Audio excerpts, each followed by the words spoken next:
report. I would like to introduce the people who will be taking part in this conversation. We have Jack Onyanjo.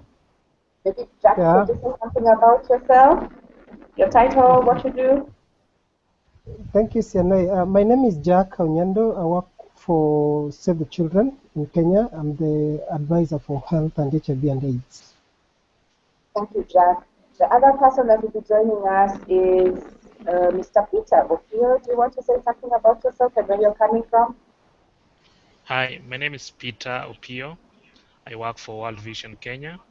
I'm the communications officer running a campaign called Child Health Now campaign. The other person that we're expecting to join us shortly is Grace Wasike from the Ministry of Health. We're hoping she can join us in the course of this conversation. We will get started right away. Today is a very important day for us globally and for the children. It's a global day of action, a day when we come together, just rally around to really send out a strong message about children, because we focus on children. Gentlemen, I'd like to pose to you a few questions just about the report, specifically just a page on Kenya and some of the asks that we're making to the government. So I will ask a few questions and we'll just go around and hear the different responses. So my first question to both of you, despite Kenya's great strides in reducing the rate of child mortality, malnutrition is still a major obstacle with more than a third of children stunted. What should the government do about this? This really is for Grace, but because you're both working for child-focused organizations, what is your comment with regard to this finding on just stunting? Jack, do you want to go first? Yeah, I think it's true that we've made some stride in terms of addressing both child health and neonatal mortality or deaths of neonates. But there's still a lot that the government needs to do, especially in terms of addressing malnutrition. As you rightfully put it there, malnutrition is an underlying cause. Even as we talk about addressing the illnesses like diarrhea and pneumonia, you still find that if you don't address malnutrition, then we still end up losing children. Some of the contributors, I would say, is probably the reluctance of the government. As you're aware, we only joined the scaling up nutrition movement last year in August, while some of the countries that have either on target or have met their targets, the MDG targets, really embraced this a while ago. So that type of commitment from the government could be a contributor to part of the reasons why we are really lagging behind. With the SAN movement joining it, and that is when the government now developed a national plan of action for 2012-2017. So as we're talking right now, it's a policy, and the government is probably just struggling to roll it out. A very nice document that spells out, what outcomes the government wants to see in terms of addressing malnutrition for both for women in reproductive age and children under 5. So I would say that probably has been part of the contributor. We've not really, as a country, looked at malnutrition in terms of allocating resources, in terms of having some policy direction to guide this. And then secondly, there are also issues of equity, and we have quite a number of areas in the country where there's a lot of marginalization going on. And as you're aware, malnutrition is the underlying causes like poverty and the allocation of resources.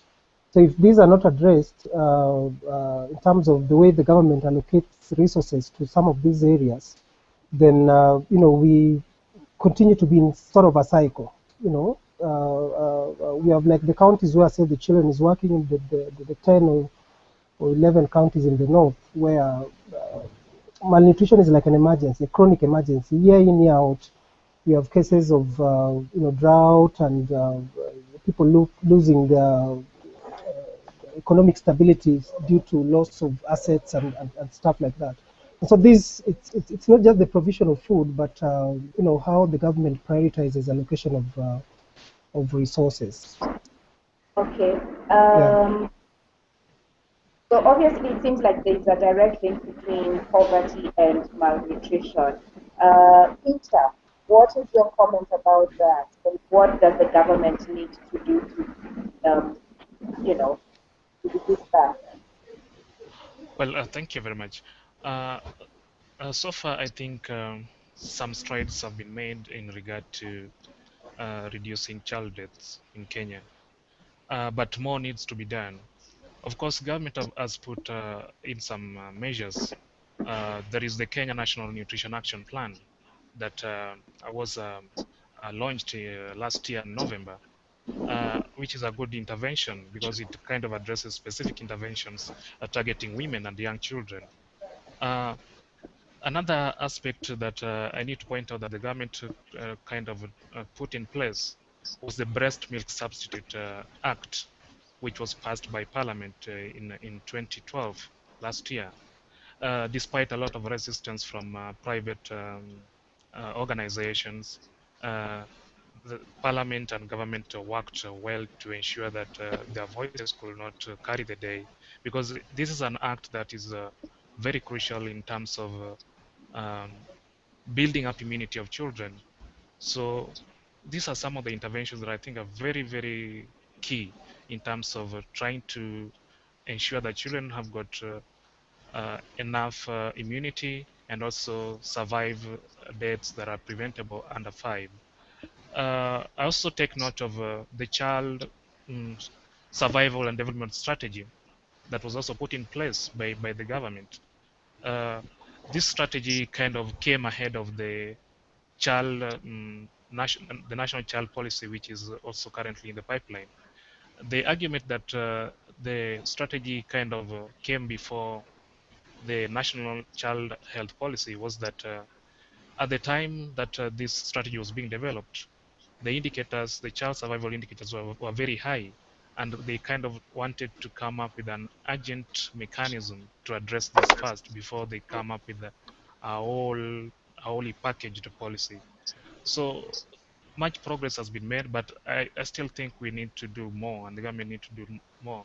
And as Jack has said, Mm, uh, the gap between the health rich and the health poor is still very wide in Kenya, mm, and mm, certain mm, interventions have to be put in place to ensure that mm. all these matters regarding child health is You have both addressed. alluded, sorry to cut me short, you've both alluded to the fact that there is a real issue with regard to inequality, and we're seeing that poorer children are the ones who are more vulnerable than children from better off households.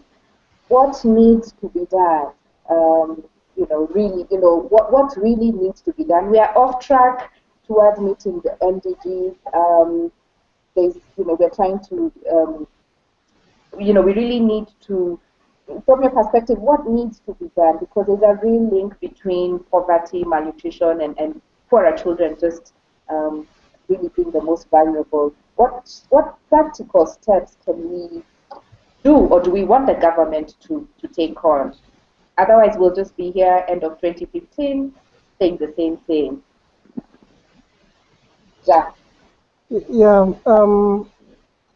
I like giving the example of countries that who are peers to Kenya and that have made a lot of progress. I think the first thing that needs to be done to avert some of these deaths is we know the solutions are out there, very simple, low-tech solutions. What the government probably just needs to do is to take them to scale.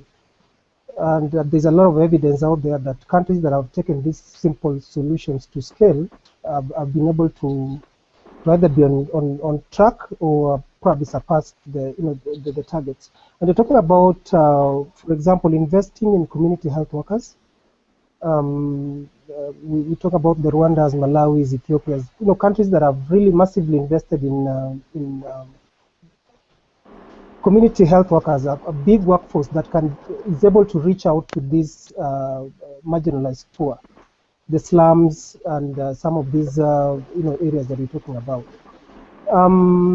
I think in terms of policy, the government is on and the new constitution is really clear about this, where counties that were previously marginalized have been allocated certain amounts of money to just try to catch up. So what we need to do is therefore to probably ensure that there's accountability on how these funds are used. There is the advantage that counties now, I mean, the revolution gives county governments the opportunity to, really come up with interventions that are localized instead of, having programs being rolled out down from the national level. And then the third thing is about probably increasing the finance to our health sector. As late as last year, we were doing probably 36% of our national budget. This year, you'll be surprised that the allocation actually even went lower than 6%. I think World Vision just did a study the other day, and the counties that were sampled, the average allocation for health was like 5.2, 5.3. So that tells you, the trend. So if we can't massively invest in healthcare, then, the unfortunate thing is that the poor will still remain poor and dying, and, the rich will be up there. Yeah. Peter, any thoughts on, really urgent steps that, practical steps that the government needs to do? Well, I think the whole issue revolves around funding. We need to make increase funding to the health sector. Once funding is increased, you realize that access to health facilities, especially in the marginalized areas, is very wanting. So once funding is increased, then government can go and put up more facilities in the rural areas where access has been a challenge. So once this is done, we need to kind of amplify a campaign to kind of sensitize the citizens on the benefits of good living and healthy living. Some of these interventions do not really require, I mean, they are simple interventions like washing hands with soap, sleeping under mosquito nets, So some of these issues are not known by the majority of Kenyans. But once a sustained campaign is brought forward and these issues are kind of amplified and kind of backed with the access to health facilities, then I think we can make significant reduction in deaths caused by preventable causes among children. Okay. Okay. I'm advised that the Ministry of Health representative is unable to join us due to technical challenges. So that's really sad because a lot of the conversation is alluding towards what the government ought to do and the role of the government. So it's unfortunate that we can't have that voice represented in this conversation today. Having said that, let's proceed. I want to touch now on just the issue of devolution in Kenya. Do we see any real opportunities to really push our advocacy agendas within the framework of devolution, especially with regard to funding for health at the county level? And I'm aware that, World Vision and Save the Children both work all over the country. Do we see this as a real opportunity, Jack? Yeah, I think it is. It is an opportunity and probably a challenge too. I say an opportunity because it now gives counties we are now able to really mirror onto specific counties and really share what the challenges are. For example, like a county like Mandera, for example, where they only have 6% of the health workforce that they need. So if these glaring anomalies can be brought out to county governments, then I think this would evidence, the way they allocate their resources and the way they do their planning. But again, it's a challenge because some of the counties may not have the technical capacities to do some of these things. So there'll be some time, and they will probably require a lot of support from either us or from the national government to be able to get to the level where they can do proper strategic plans, where resources are allocated based on evidence and not based on political expediency. So I think, yeah, there's a real opportunity for organizations like us, and especially advocacy issues. The issues of human resources for health, the issues of accountability because the funds, the funding has been devolved. So communities need to be really enlightened on, for them to demand on how these resources that have been allocated are being utilized. There are issues of, really just prioritizations, because the issues are really competing, and so that counties are able to really prioritize health. Yeah.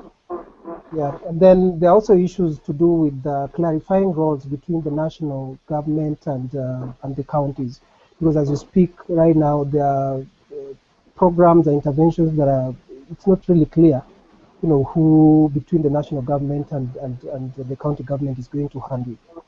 Yeah. Yeah, and it's obvious that we've seen that in the global debate, national debate, where it's not clear who does what, whose mandate falls under where. So the coalition is still pretty messy right now in Kenya. I'm sure you can both agree with me on that. But Peter, do you see any real opportunities with regard to devolution at the county level? Well, the devolved governments form a very critical unit in terms of advocating for issues, a variety of issues. But it is upon us to make health one of the priority issues, because there are competing issues at stake. The important thing is that resources have been devolved, and us as NGOs, we need to focus where these resources have been devolved, which are the counties. So then we need to follow these resources, lobby the county governments to make health their priorities. We have been doing several interventions. For instance, at World Vision, we have got what we call community voice and action, which I think Jack had alluded to. Now, this is a system where we empower communities to be aware of their rights in terms of health, such that when they go to the county governments, they know what to demand for, that health is their right. And it is made easier because in the Kenyan constitution, the new one, provision of health is one of the rights of Kenyans. So then we can use this as a basis for the community members to demand for the rightful share of fund allocation to the health sector. So in a sense, it kind of makes county the focus of advocacy, because they are all forms of governments, which are about Excellent. 47, plus the national government is 48 governments. So it is a Excellent. window of opportunity that we need to explore, a very rich, fertile ground for advocacy in terms of health matters. Excellent. I just want to shift gears slightly a bit and just move towards. Yeah, probably just. Did you want to say something, Jack? Sorry. Yeah, I just wanted to say also that with devolution, the budgeting process has significantly changed. And, well, the Constitution now demands a lot of people participation. Yes. And so the budgeting, even for the counties, the budgeting process starts from the grassroots. And Yes. This is an opportunity to have communities really participate, have their voice. Well, not all that they propose may be included, but I think, them attending those forums and demanding that health service provision is given attention is a great opportunity for us to engage with the communities. Yeah. Okay, I just want us to focus on the report now and the page touching on Kenya. And just to get a sense of what your ideas are with regard to the page touching on Kenya, and specifically the report alludes to, the government having taken strides, and especially with the declaration of um, free primary health care and maternity services for Kenyans within public hospitals. And obviously, this is a huge contribution towards achieving universal health coverage in Kenya. Have there been any problems as a result of this? A lot of people applauded, this is a good thing that's happening, but have there been any problems with this, just on the ground? I'm sure, Jack, you have a good sense of what is it like on the ground? Yeah, I think, well, like in any other policy declaration, there are bound to be issues. But let me probably congratulate the government for making such a move. Because with that declaration, we've seen probably numbers of women now who are seeking to deliver in facilities increase. But with that increase again now, there are several other issues that come to the fore for government to address, like issues of human resources for health, supplies and even financing those facilities. So yes, it was a positive move. There are bound to be challenges, but I think as those challenges arise, the government, both county and national, will be called upon to address some of those issues to ensure that the policies is successful. So your question is on the report on Kenya, and I think the report talks about the free maternity policy declaration as one of them, which I think is well, we'll see probably challenges in the next 1 or 2 years, but I think it's something that it's very positive. The other thing was about the rollout of the pneumococcal vaccine last year, but one, which I think was another plus, and probably has been a contributor to the progress that we made in terms of addressing child mortality. And that has been rolled out through the EPI, the National Immunization Schedule, which I think it's a plus for us. Okay. Peter, any thoughts with regard to the new government making primary healthcare free and maternity fees free, maternity services rather? Well, it is a commendable move. It will encourage mothers who have been used to giving birth the traditional way to attend to these facilities. But the bigger question arises in terms of access. We still have got very minimal facilities across the country, and therefore it is an issue that needs to be addressed, because far-flung areas where these facilities are like more than 10, 20 kilometers away, just not meeting the standard of at least 5 kilometers away from the households. So as much as it's a very good move, I think more still needs to be done by the government in terms of bringing up facilities closer to the people, so that this particular declaration can register some success. Okay, excellent. I just want to touch on the whole issue of accountability.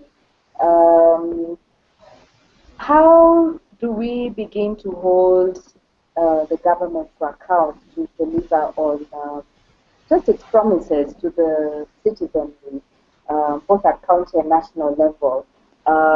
It's not enough just to make a declaration. How do we begin to put those systems in place, even beginning with the communities where we work, both World Vision and Save the Children, because we are spread, in Kenya. How do we begin to build in accountability mechanisms? Jack? Yeah, I think, as you rightfully mentioned, this really needs to start from the community level. We have, for example, the community health strategy that spells out, health structures at the community. Empowering them with the right information on what, for example, allocations the government has made. I will give you an example of the Health Sector Services Fund, a fund that goes straight to health dispensaries, health centers, and health management teams to provide very simple interventions. Not so many communities are aware that this money is actually goes straight to bank accounts of these facilities.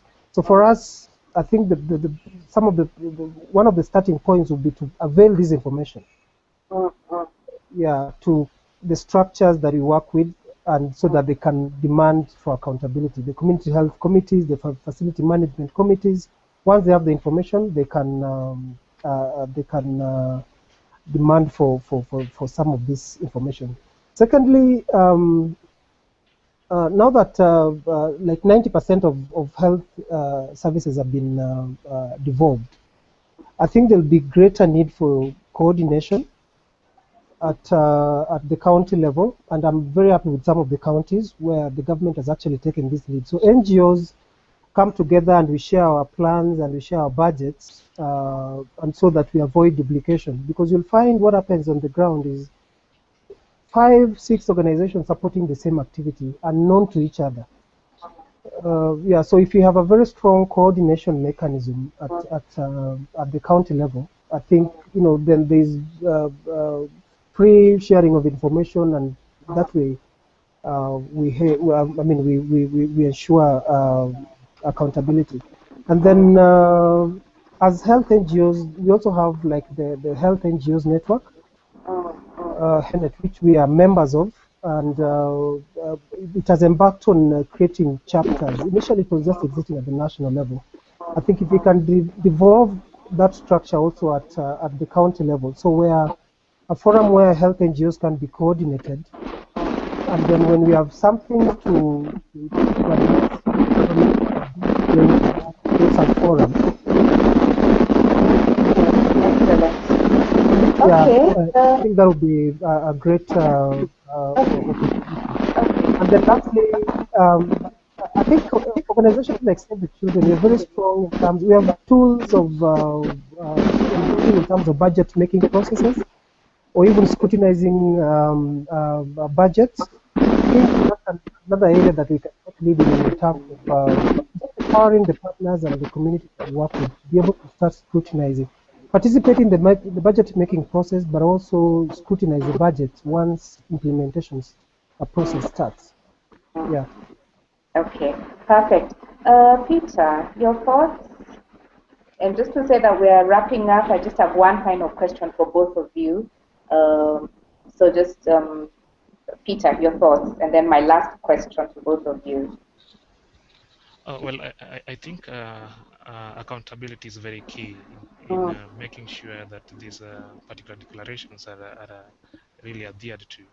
And one way that we can do this is to kind of empower communities to know that this is something that they need to put the government accountable to, because it's a declaration that the government made.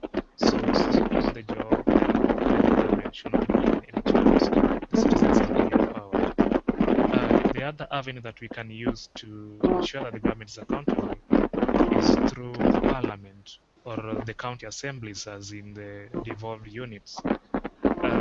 These are institutions that play the oversight role, and we need to engage them to remind them that some of these declarations need to be met, so that accountability of any action, any declaration has to be put in place. So those are the two key avenues that we can use to ensure that accountability mechanisms are put in place.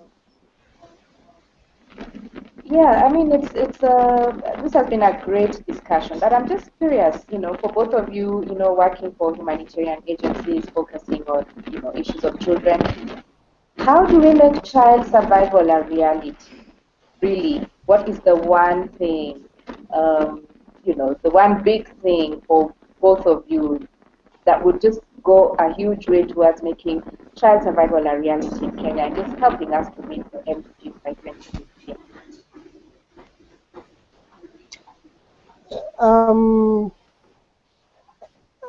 I would say, I mean, in terms of policy,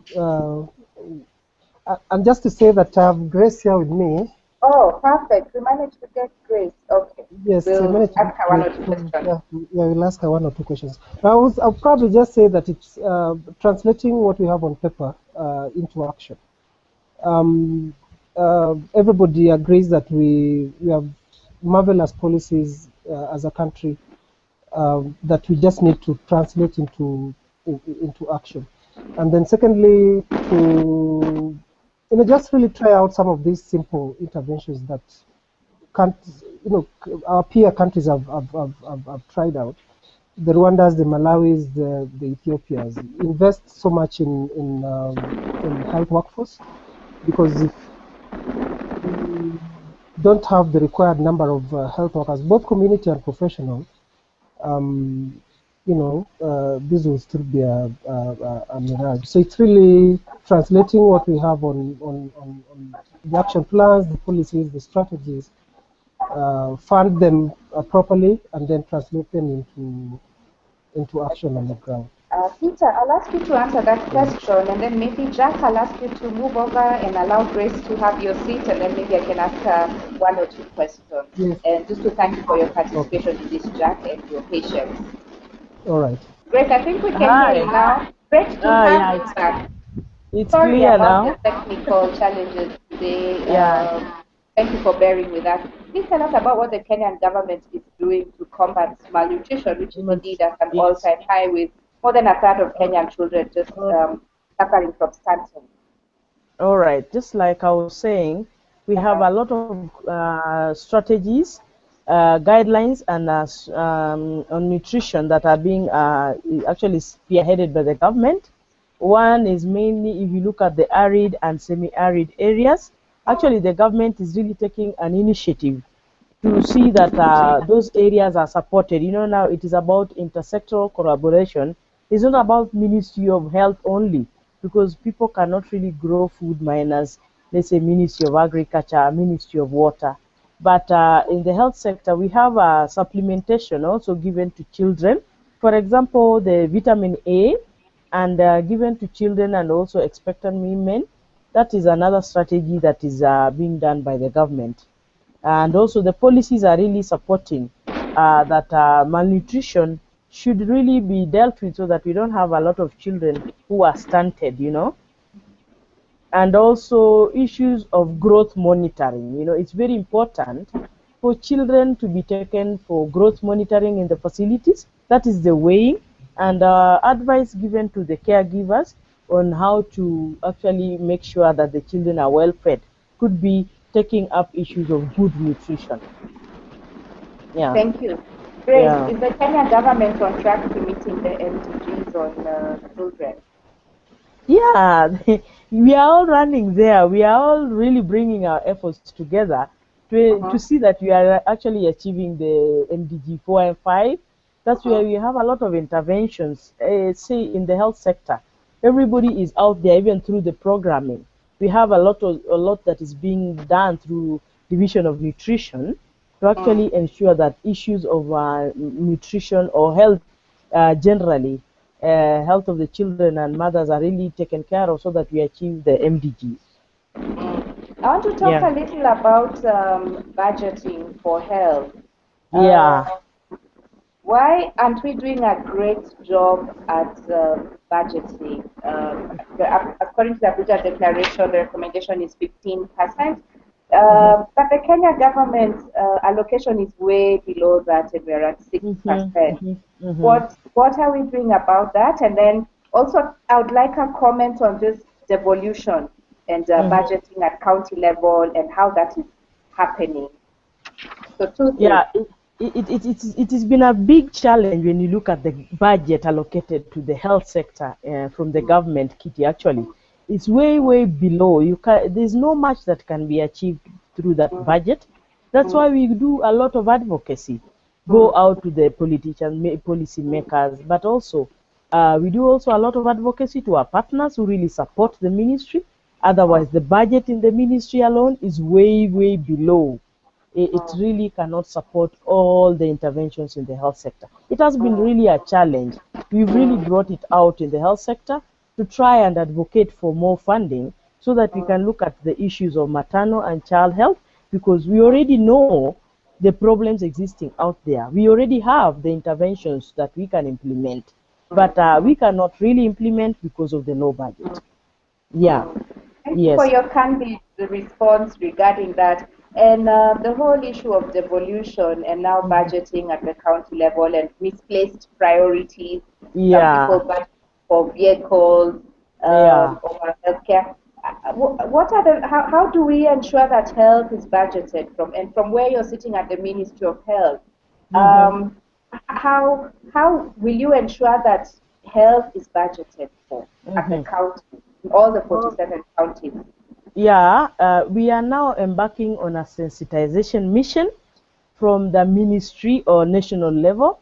Just the other week, last week, we went out to sensitize all the executive committees of the 47 counties on the existing issues in the health sector. So we are actually bringing them up to speed and informing them.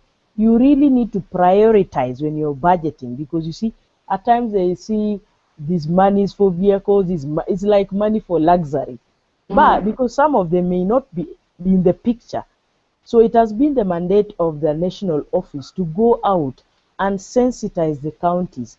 This is the situation on maternal child health. So you have to take up now as your own, at your own, as a county, ensure you allocate enough resources so that you are able to actually ensure that the maternal and child health issues are really looked up, because we have all the policies in place. There are so many policies and guidelines. It's a matter of now allocating adequate funding, strengthening the health systems, and of course, we'll see that we are actually achieving our goals in the maternal and child health issues. Yeah. As a person working for the Ministry of Health, I, would, I have to ask you Yeah. how is since the declaration of free primary health care, free maternity services, um, Yeah. how is that panning out on a practical level? Is it doing more harm than good? Are there challenges? Are there issues with quality? Tell us from where you're seated in the Ministry of Health. Yeah. To be honest enough, there are challenges already, Mm-hmm. because when the free maternity service was declared, it's a good initiative. That's why we see that we see all the mothers who deliver at home will turn up and come to the health facility. But already the challenges are coming up. You see, that fund is not adequate yet. The same clients and mothers who are turning up for the maternity are asked that come, it's free. But when they get to the facility again, it's a challenge. There are some items, again, they are being requested to buy. Come to the maybe the capacity in the health workers. We don't have enough health workers. You see, for example, in Pumwani, you see the turnout of mothers was so big, but the health workers are still the same number. So you find that like the midwives, the nurses were getting overwhelmed, because it was a matter of asking clients to turn out in big numbers, but there was nothing done about the numbers of the health workers who are supposed to attend to the clients. So it's actually a challenge. Maybe we need to look at it and address it wholly. It's not about just coming for free service, but it should be quality service. But it's turning out not to be that quality service yet, because you see Yeah. mothers are still waiting, the number is high, health workers are few, facilities are not well equipped, you see. Yeah, so it becomes a challenge. And what is the role of community health workers from where you're seated? Is this a Hmm. priority group for you? Sorry? What is the role of community health workers as a ministry? And is this a priority group for you with Yes, regard to yes. strengthening human resources for health? Yes, exactly. You see, the role of community health workers is very important. We have realized and we have seen the role they play in the community. You know, when we look at the community, we address issues at the community level, but we may not be able to reach all of them. So the role of community health workers, because they're actually members of the community, They are volunteers who are volunteered to actually carry out services to the people. They are very, very important. Their service is very valid because some of them are very respected amongst the community. They are listened to. If they go dialoguing at household levels, these people are able to learn one or two ideas. So community health workers are very, very, very important component. If only it can be strengthened, and we see that every let's say all the communities are having trained community health workers who are able to work. It's a very good strategy. Actually, it's the best. Community health workers can help actually in the healthcare system. Excellent. Yeah. Thank you. I just have one more question for you because, you know, the fact is a lot of countries are struggling to stay on track with regard to MDG 4 and 5. But what Yeah. we are now saying increasingly as NGOs and civil society is we need to have governments to commit to a post-2015 agenda, which, you know, basically governments will commit to ending preventable child deaths after Yeah. post 2015. Is this something you can commit to on behalf of the government of Kenya? Yeah, that's a commitment. It's a declaration. People have to commit to it. You see, we are all working towards achieving the MDGs, but we Yeah. will not achieve and stop there. We Yes. are supposed to commit post Yes. the MDG. What else do we have to sustain the achievement? So, on a personal level, I commit to it here. Yes. It's very Yes. important. Yeah. Excellent, Grace. That was Yeah. Grace Wasike, a representative of the Ministry of Health, who joined us, albeit belatedly. But thank you so much for joining us because we really wanted to hear the voice of the government in all this. Yeah. Yeah. So that's it. We're wrapping it up from Nairobi, Kenya. And we're really just happy to be a part of this global conversation in which we've launched an exciting report called Lives on the Line. So thank you all for joining in. Have a great year ahead and see you again next year, Global Day of Action. Thank you. Thank you so much. Thank you. Thank you too.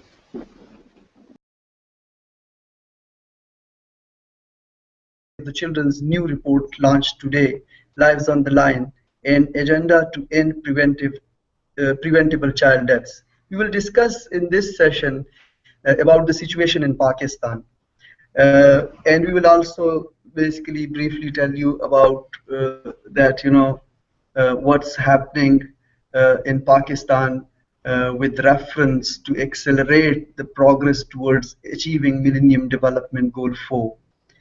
These discussions are happening in parallel to our global race for survival happening today, where a global relay race has been organized in which 50,000 children across 61 countries are running to raise awareness, including in Pakistan.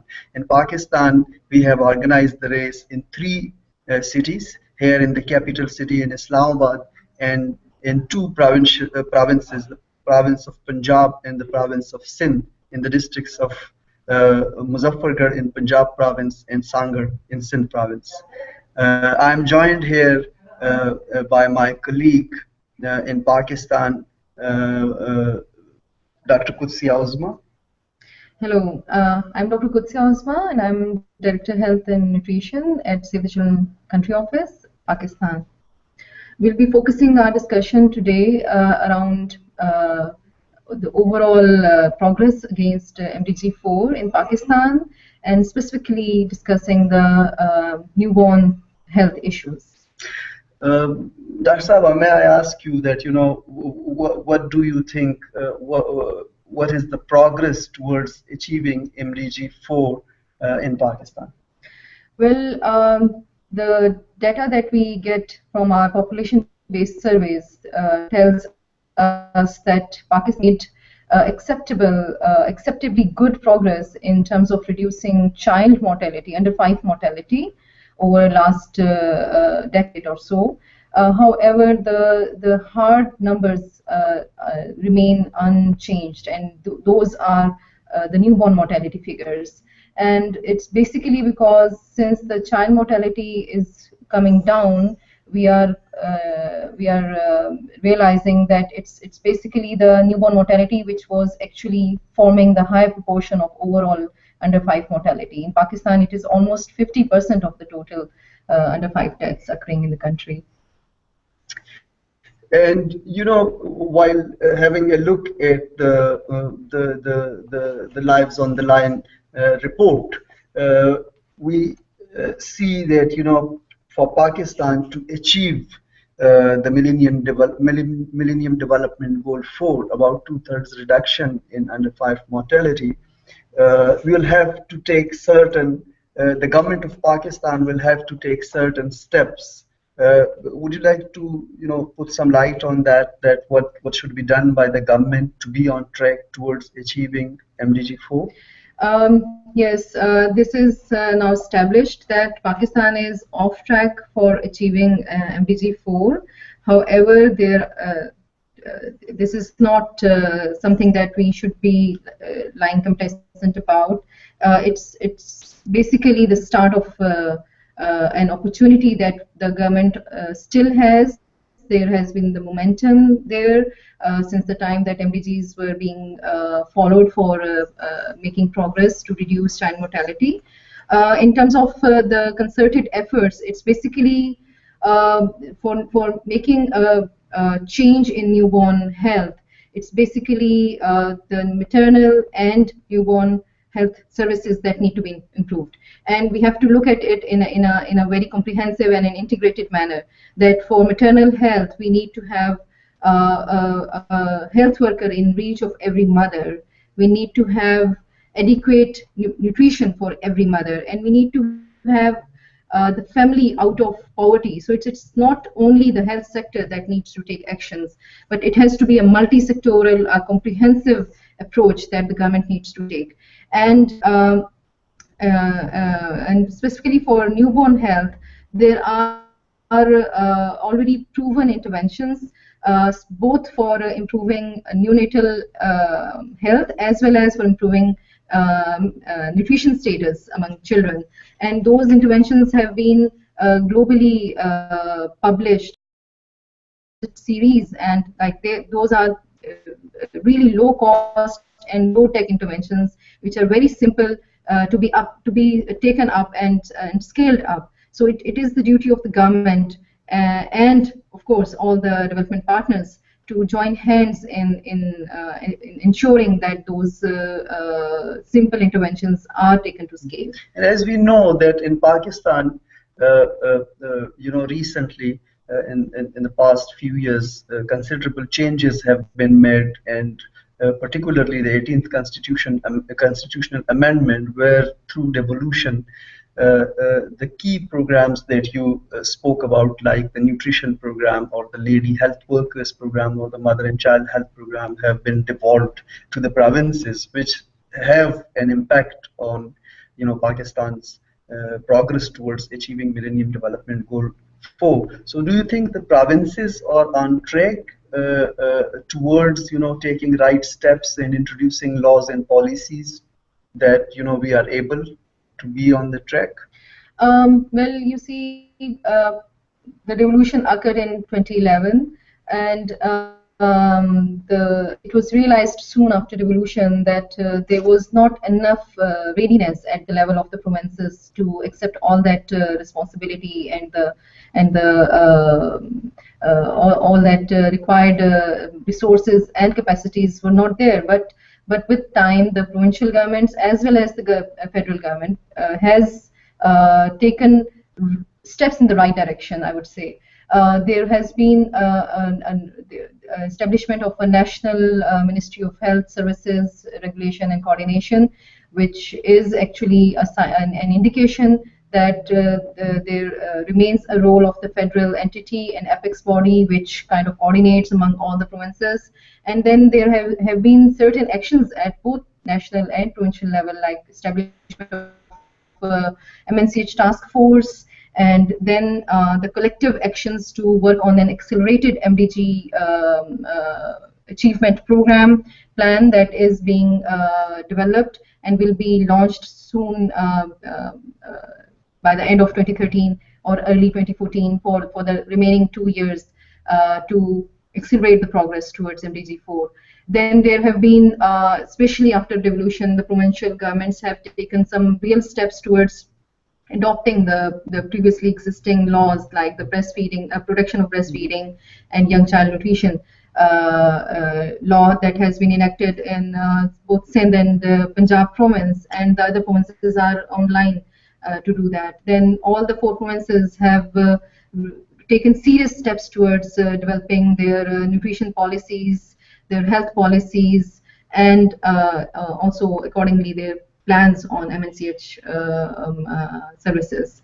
So there are right steps being taken, but we still need a lot of commitment and the right kind of resource allocation, which is not there as of yet. And as we know that only 800 days have left, and as you said that commitment is still required. There are some areas where we see some push from the donors as well, like the Development Partners for Nutrition group is working closely with the provincial governments to have provincial nutrition strategies in place and to have budgetary allocation for nutrition. Similarly, Save the Children is closely working with that group on the advocacy front to involve the civil society and media and to put this on the agenda of the government. But at the same time, there are issues, when it comes to increasing the number of frontline health workers in the reach of every child, and particularly reaching out to those children who are living in the minimum, in the poorest wealth quantiles. So these are issues. Similarly, issues with the expanded program of immunization, like reaching out to children with the immunization services. So there are areas where still improvement is required, and when it comes to, as I said, responding to the issue of nutrition, malnutrition, as we have a very high number of children who are malnourished and who are faced with with stunting and wasting and who are underweight. So do you think that Pakistan currently, the pace that with which we are moving ahead, we will be able to have some achievements in the area of nutrition?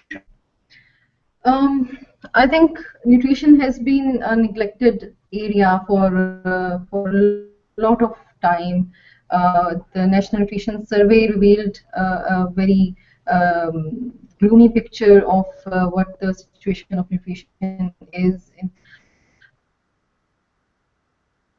we have seen.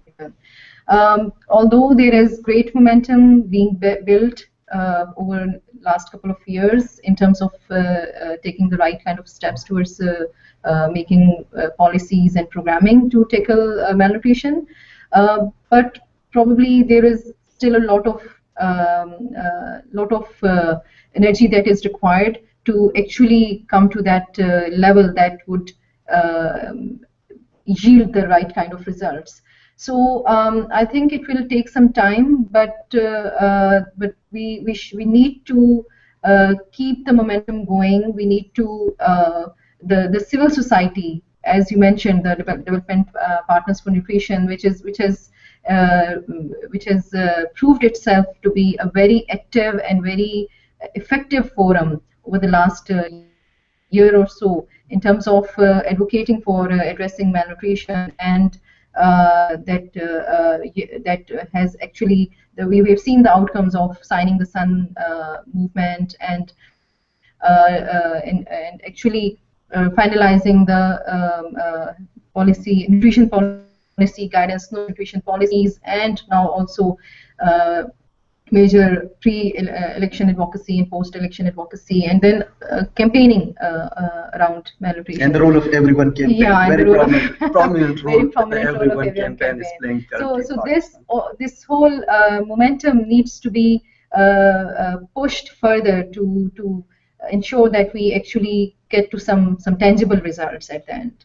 But when we have a look at the Lives on the Line report, and particularly the Pakistan section, it says that the neonatal mortality rate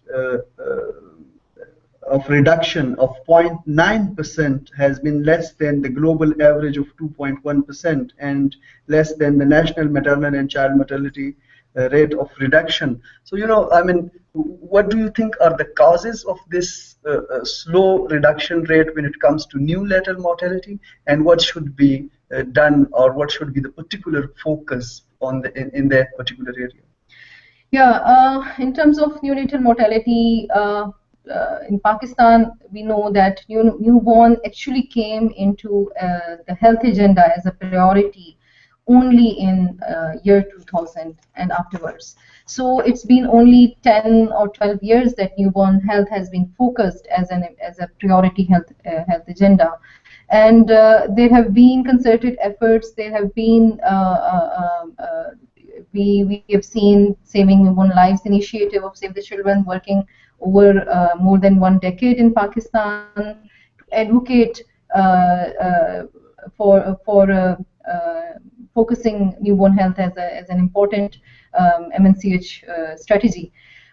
However, this 0.9% reduction per year is a very alarming rate of reduction. Even in South Asia, all our neighboring countries have had better than this rate of reduction, if not equal to the global average.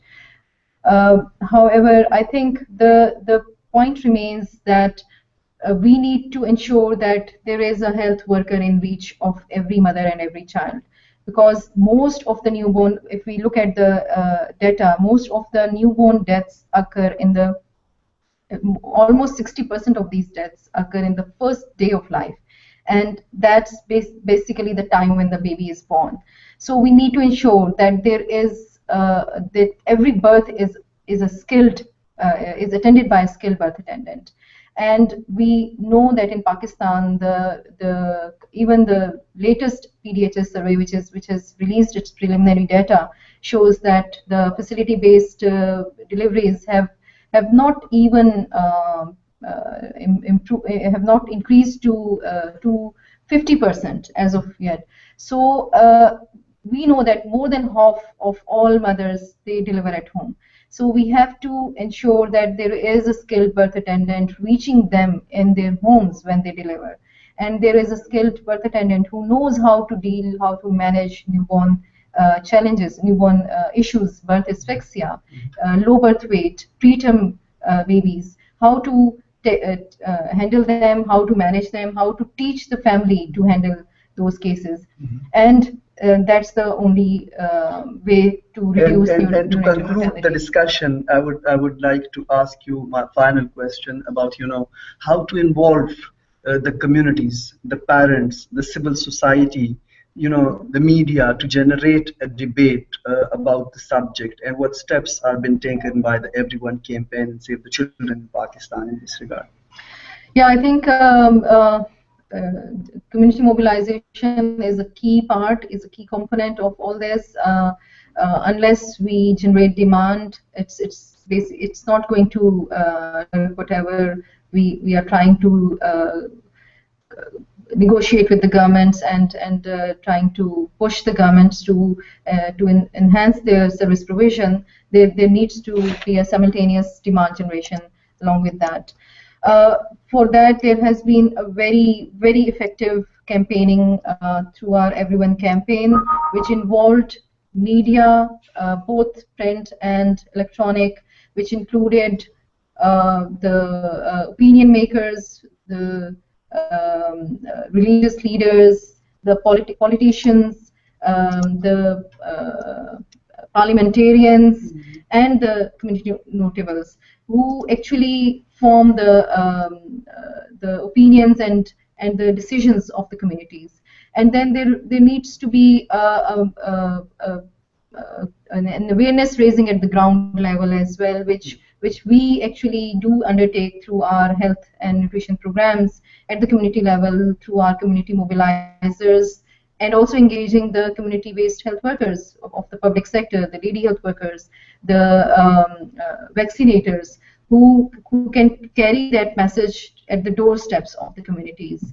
And this is basically a very important element of the overall health service delivery system, which is generally neglected, and it needs to be given adequate importance. Thank you very much, Dr. Kutsia. And as Dr. Kutsia said, that the Everyone campaign in Pakistan is basically focusing on all the key actors in the civil society to generate this demand and also to create awareness among the policy makers, and particularly the parliamentarians. And lately we have been engaging with the parliamentarian in a great number, to tell them about the importance of these issues, and particularly having strategies related to mother and child health, nutrition, health workers, increasing the number of frontline health workers, and the importance of budget reallocation for all these subjects at the provincial level in the post-18th constitutional amendment scenario.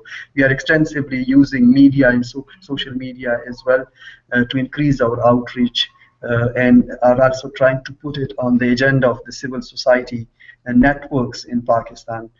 So that's all for today. Thank you, Dr. Kutsia. And it was, I hope, a good discussion, and viewers or friends who will be watching will have a good understanding about the under 5 mortality situation and Pakistan's progress towards Millennium Development Goal 4. Thank you. Thank you.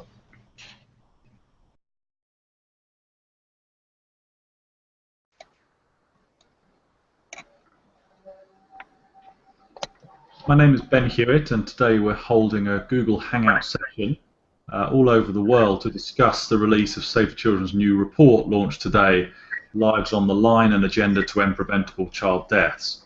These discussions are happening in parallel to our global Race for Survival, which is an event with 50,000 children in 67 countries highlighting the issue of child survival.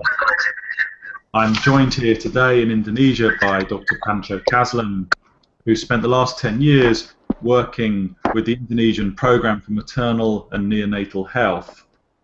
Welcome, Dr. Kaslam, and thank you for joining us. Thank you very much.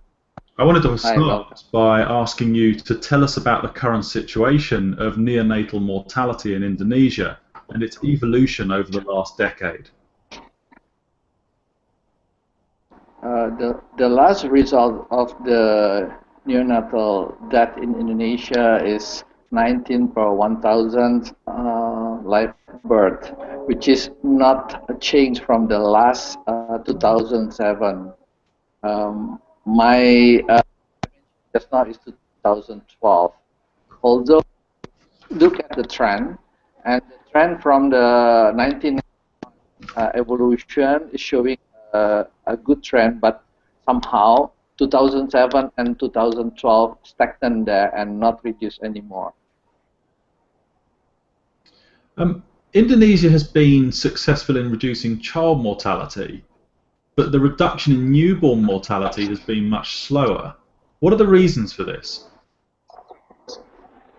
There are 3 reasons we can note down here in our situational analysis, and according to our bottleneck analysis, is one of lack of universal coverage of basic maternal neonatal, and the second is lack of essential clinical intervention to prevent maternal and neonatal death in facility, and the third one is a lack of appropriate measure given by parent, family, and community on the healthy and as a personal health in the family, especially in effort to support maternal and neonatal health. Mm-hmm. And for those watching this Google Hangout outside of Indonesia, could you tell us what are the main causes of neonatal mortality in Indonesia, and how can these be addressed? The main cause in neonatal mortality in Indonesia as a result of the essential actual reality is a premature or low birth weight, which give rise the give rise the cause of death, such as asphyxia, or what we call it as the failure to establish spontaneous breathing at birth. And the second one also give rise to or more susceptible to the newborn infection. And this can be addressed by strengthen the implementation of the emergency obstetric care with the proper and adequate referral. Can you share with us examples of programs which have been successful in reducing newborn mortality and mortality in Indonesia, and what were the key criteria for these successes? Unfortunately, I couldn't pinpoint the national or one of the successful programs, but we noted some the individual, or what we call it is a scattered small program which actually successfully in reducing newborn mortality in Indonesia. Like for example, we can see in the province with the less of the newborn mortality, that it is involvement the whole or total stakeholder from local government and including the community, and then education of the woman, and the most important is not treating or managing the complication, but prevent the complication from good antenatal care and teenager or teenager reproductive health. Thank you. And the last question in the Google Hangout, what would be your key recommendations for the Indonesian government to accelerate progress to reduce neonatal mortality? We have to make a recommendation based on the evidence base, and this I refer to the Lancet 2011, which stated the effectiveness to reduce the or accelerate neonatal mortality rate is only happen when the health system, not merely on the maternal and child health program. Therefore, we have to enforce and implement a good budgeting, and especially neonatal, which previously thought that neonatal care is quite simple, but actually in reality not simple, because we still need equipment and proper equipment, and also for the human resources which operate the equipment and providing the clinical services. Therefore, mainly is the health system should be in place to provide the quality, good care of neonatal care, maternal and neonatal care. Dr. Pancho Kaslam, thank you very much for joining us in the Google Hangout this morning and sharing some of the evidence and information from Indonesia. Thank you very much. Well, you're welcome.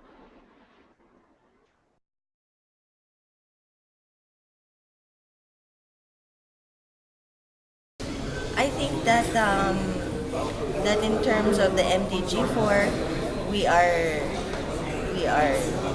really doing everything we can. The DOST has come up with feeding programs. They have this DOST 6-month feeding packs that they are giving out now to severely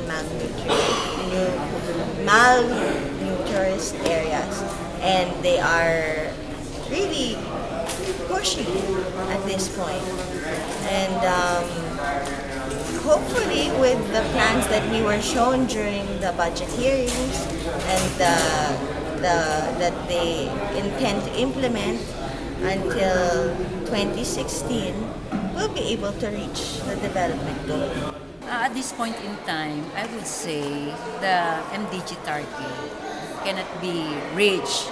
And in fact, current situation now, I think, I don't have the absolute number, but going down to the grassroots level, going down to the communities, child mortality is still a big problem. Much as I want to reduce it, kaya lang I don't think, no, with the way our budget, for example, is being appropriated, with the way prioritization is not on the basis of what majority of our vulnerable sector, especially the children, most need, I don't think achieving the MDG target can be reached. The real situation at the ground level is the continuing problems. Of course, majority of the population still has poverty as its main problem. And when we speak of poverty, we speak of the majority of the population where children are part of the poor families. And when we speak of poor families, here comes the various problems. Specifically not addressing the health issues of children, which can be one of the major causes of course, of children mortality. And when we say health, as far as this representation is concerned, and in fact, I delivered a privileged speech yesterday, no, at the plenary in commemoration of the National Month for the Filipino children. My wish really, when we say addressing the health and prevention of and reducing the mortality of children, I think we should focus on nutrition.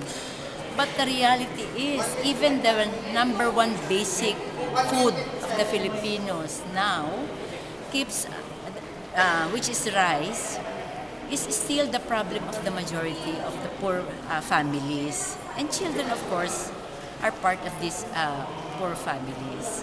So with the rise in basic commodities, with the lack of basic social services, with the majority of Filipino children in the urban and rural communities which do not have access to health services, the issue of prevention of continuing maternal mortality of Filipino children, I think, would be very hard to achieve.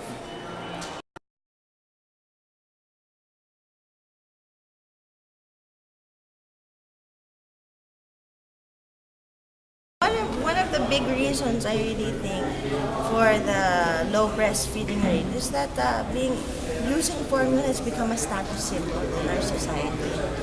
In fact, when I was breastfeeding my children, people would come up to me in the province and say, "Mom, why are you breastfeeding? You can afford naman to buy milk." So it's that mentality also, and I think the previous generation did not have this kind of focus and education on the benefits really of breastfeeding, and so it's very hard for them to support the new generation of mothers now in order to enable them to breastfeed and it's not an easy task. It hurts, it's a sacrifice, it takes all your time. So you really need support to be able to sustain it. It's not like you can just sit there and say, okay, breastfeed. It's not that simple, And I think one of the problems in our health centers, like although I did not give birth in a public health center, but I can only imagine the same thing is happening. Parang our healthcare providers are also not everyone is really pushing for breastfeeding. In fact, I gave instructions when I gave birth to my daughter that she should not be given anything because I would exclusively breastfeed, and I was asked I think 3 or 4 times by the nurses attending to my daughter why I would not allow her to be given sugar water so that I wouldn't have to be woken up. So if you're being encouraged to do these things by healthcare providers, if you're not really educated on the matter, you're gonna think it's okay. So that's one of the big problems I think in the health sector is that it's not also being pushed. Our healthcare providers are not also that educated on why it's so important to breastfeed. Yes, they know breastfeeding is best for babies, but the reason why it is so important, why it is so important to support, why it is so important to help our mothers do this and make these sacrifices, it's not it's not sinking in. I think that's the thing, because they didn't do it. It wasn't the culture of that generation. So that's something I guess that we have to work on. I think with regard to breastfeeding issue, which is very important for the health of newborn, I think the public information and education campaign coming from the highest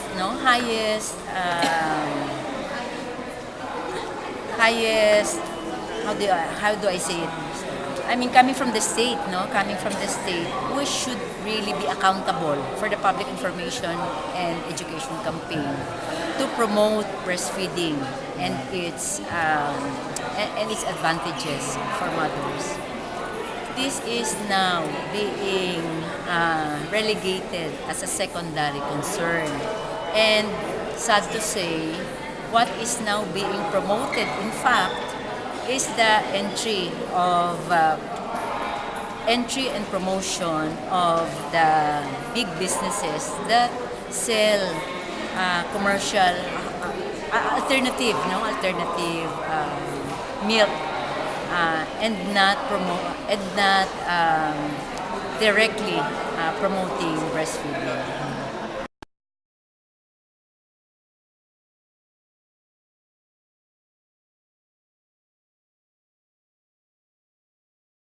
I think that the reason why that bill amending the milk code passed during the 15th Congress was that the way the bills are presented, it was still presented as the Breastfeeding Promotion Act. So if you just look at it on its face, you would not think that that it is actually detrimental to breastfeeding. And I guess that one of the things that milk code advocates really have to do is write to your congressmen, make them aware of what this bill means, what is happening in this bill, why it is so important that it not pass. Because if society takes a stand, then the congressman have to listen. And not every congressman gets to read every bill before it comes out. It's only the people in the committee. So it's very important to make sure that all the congressmen are aware of the implications of this bill if it is that important to the milk code advocates. And attend the committee hearings. You can come to the committee hearings, they're public hearings. They can come and express their views and tell us why. I agree that it should not be put down to 6 months. I agree that it should not be given out at disaster-related events and relief goods. It shouldn't be formula. They should be breastfeeding because the water. There's so many reasons why it should not be lowered, why the milk code should not be changed. It should actually even be strengthened so that we can really educate our mothers. It's so important. It's so important to breastfeed. Actually, I would say that the 15th Congress became a venue to open the issue of promotion of breastfeeding and putting a stop to the pushing and the, I would say, how do I say it? Exaggerated lobbying of milk companies, no?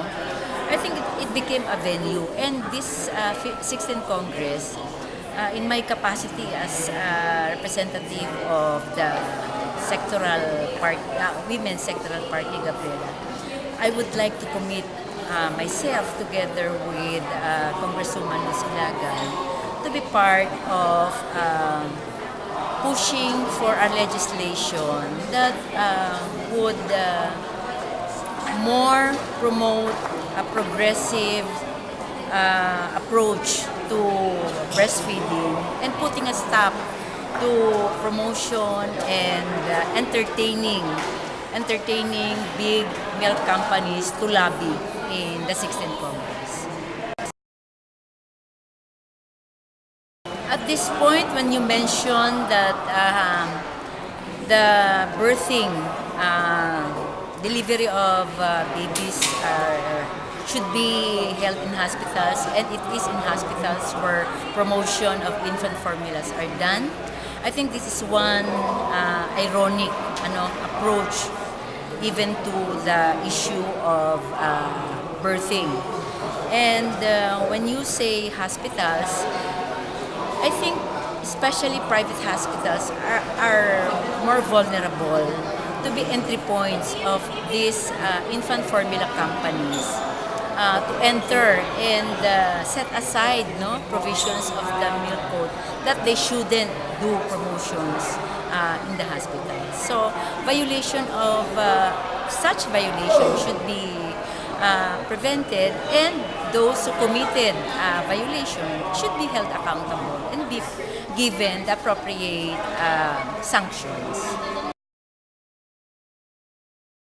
I think there is still a very loose implementation of the sanctions, violations on the existing milk code.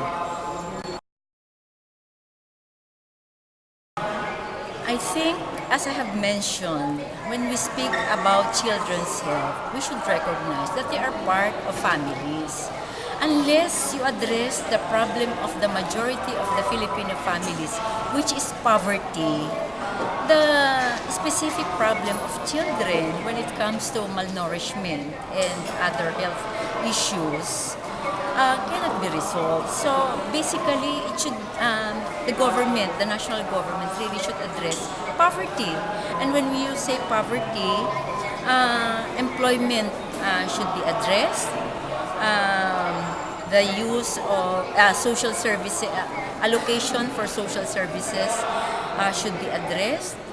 Subsidies for the basic necessities of poor families should be addressed. And with that comprehensive approach, I think this will trickle down to the answering the issue of malnutrition of the Filipino children.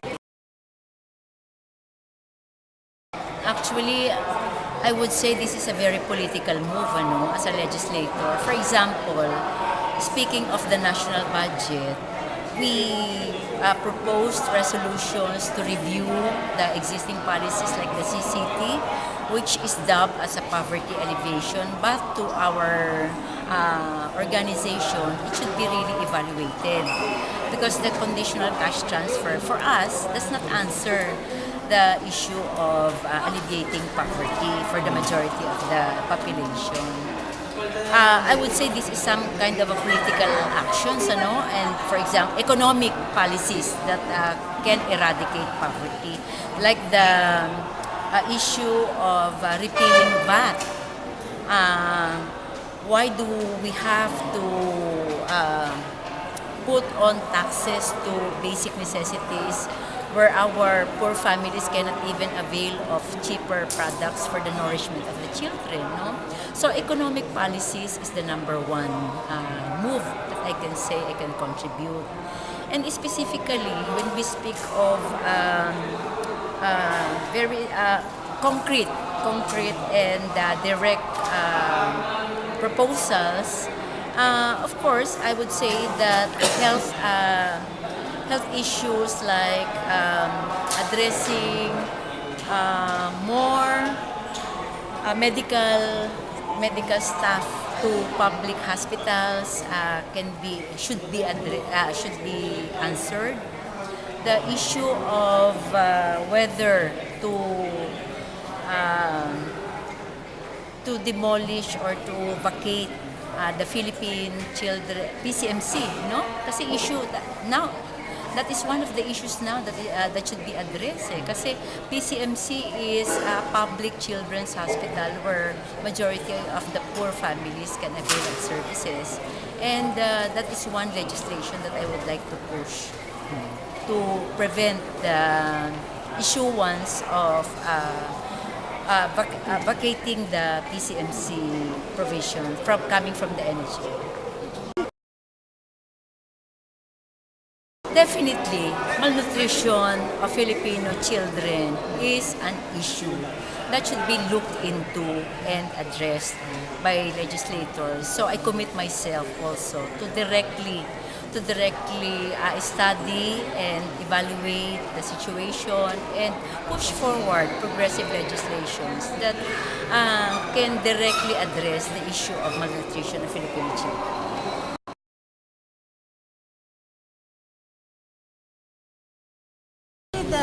That's really the role of the National Nutrition Council.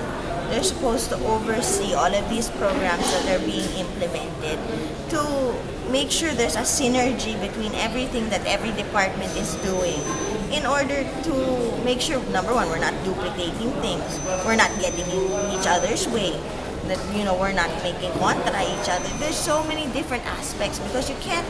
DOH is health, so there's the health component. The SWD is social services. The feeding programs are with them. They have the people who are in the municipals, so they need to be there. The OST is the one who developed the food banks.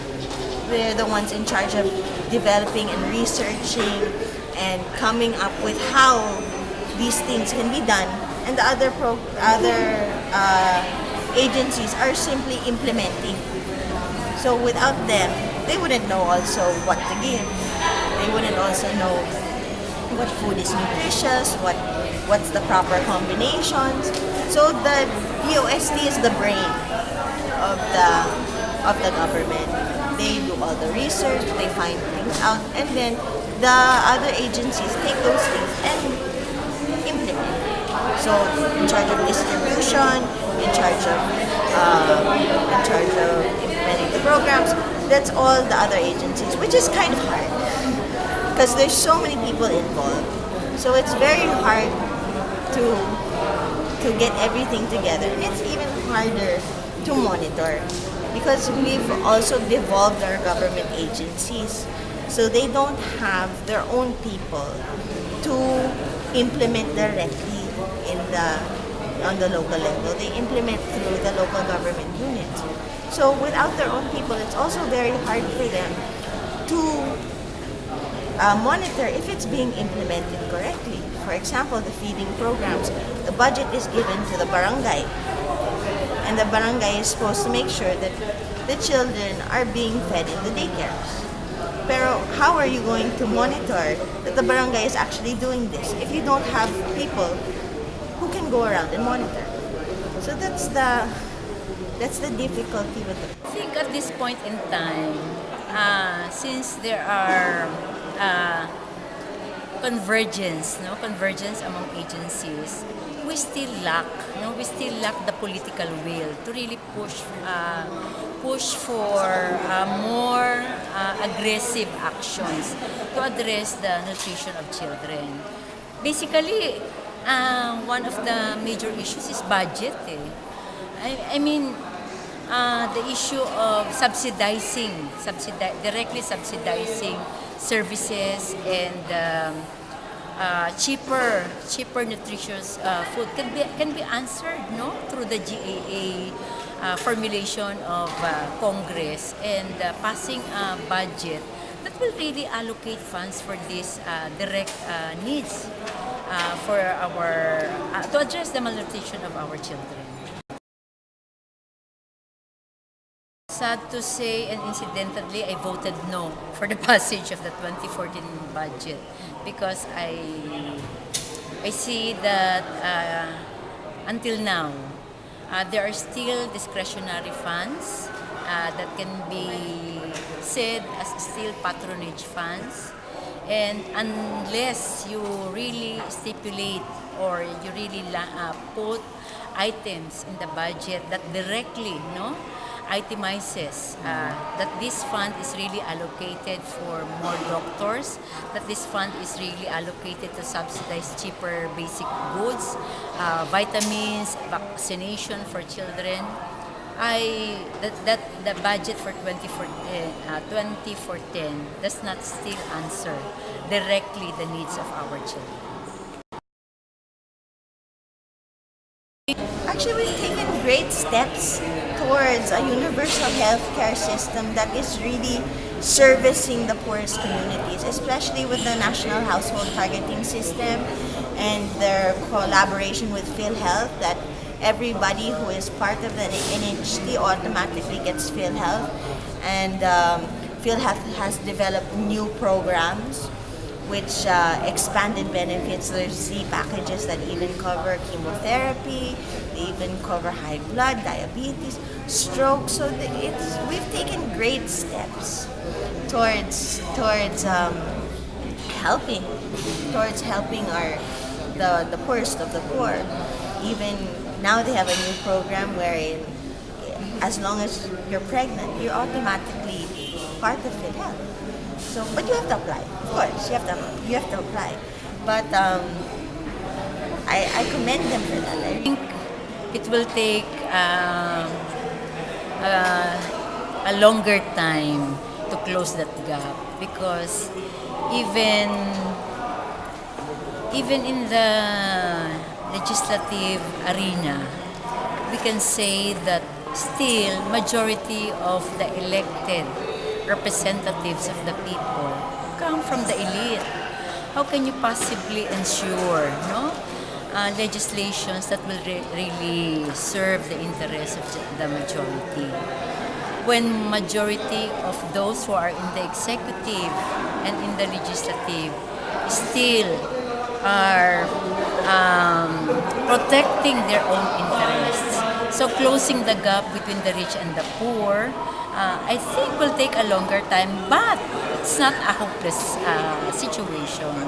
As long as we continue organizing, as long as we continue, even among children, even as long as we continue our public information and education campaign to ventilate issues of the Filipino children, especially those coming from the marginalized sector, there's still hope.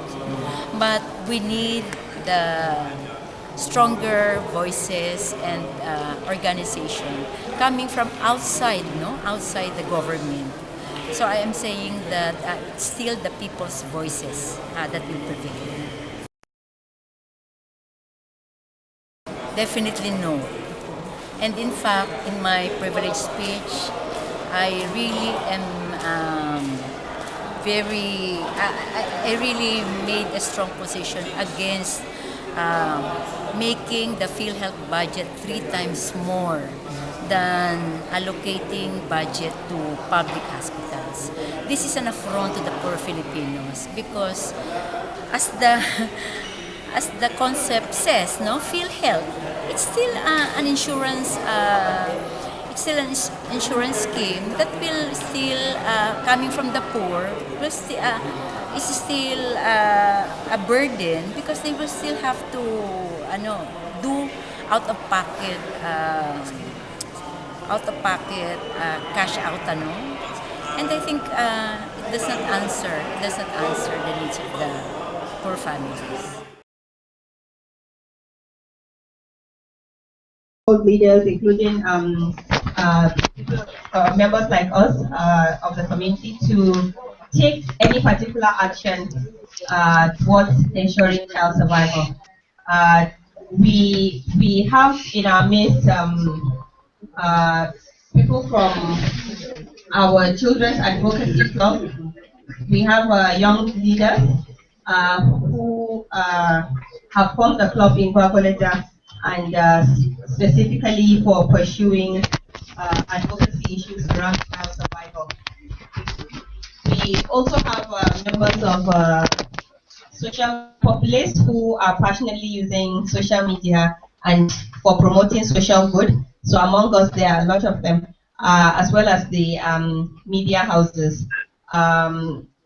Today's event is a panel discussion, which we have a lineup of 3 panel members. We have from Save the Children, Dr. David Olaemi, who is the Senior Advocacy Manager for Save the Children. May I please welcome Dr. David and ask a request that you come and join the panel.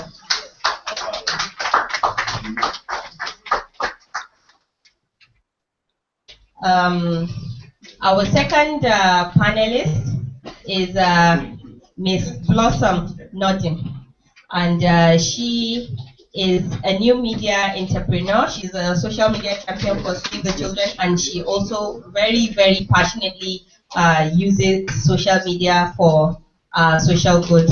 Blossom is very valuable in terms of her reach when it comes to social media. So thank you for coming.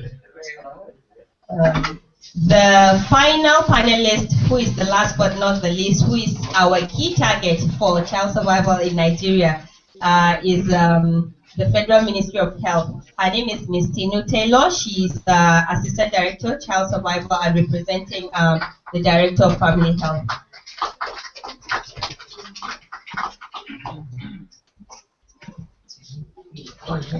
Yeah. So thank you very much, our panelists, and also thank you, our participants, for being part of this discussion.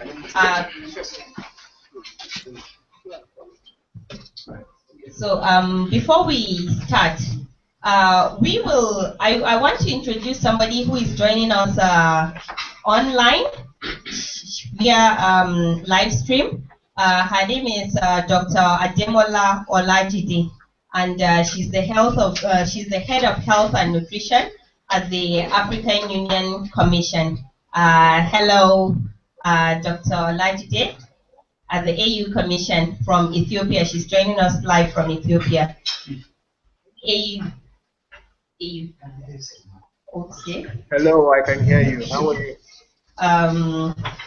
He is very versed in health and nutrition, both in Nigeria and at Pan-Africa level. Again, I wish to thank us so that we can begin our discussion. Before we start the discussion, I would like to call on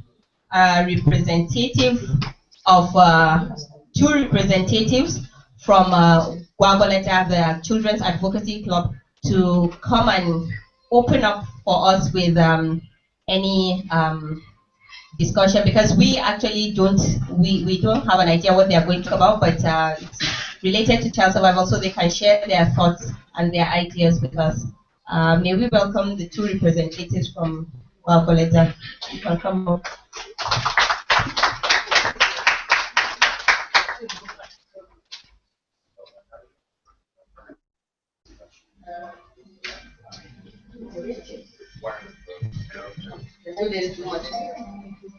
Ladies and gentlemen, I'm by Kelvin Chinelu from Babalada.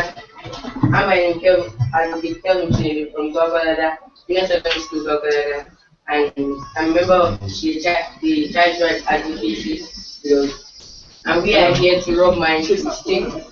We are here to rub minds with stick so that hoping that at the end of this discussion that the rights of children and most problems facing the children will be corrected. Thank you. Good day, ladies and gentlemen, invited guests and staff of Save the Children. I'm by name Advocate Joe We are showing our gratitude to Save the Children, most importantly for the upkeep of our club, and we are also here to work with our stakeholders on the rights of children, and also due to the nutritional imbalance in communities.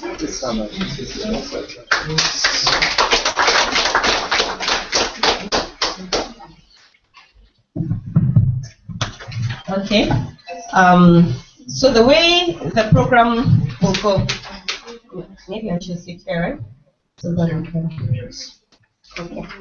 So the way the program will go, actually, we will have a series of questions for our panelists, and then we'll open it up to the participants to also ask their own question. We hope to keep it brief so that we can continue with other activities. My first question will be to Dr. David. There's the report Lives on the Line, which will be shared to you very shortly. And in the report, which is written by Save the Children, we can see that in 1990, the statistics for West and Central Africa in terms of child mortality was 17% as compared to the global ratio.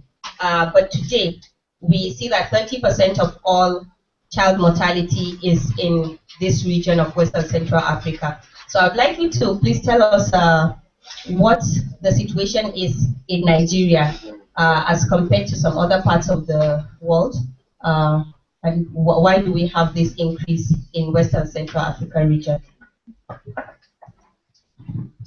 Thank you very much, Adiza.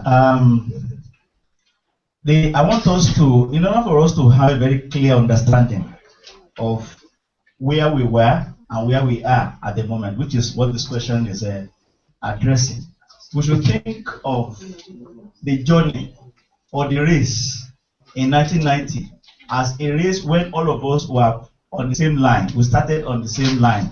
Our target was to reduce by 2/3 the number of children dying by 2015. That was the idea at that time.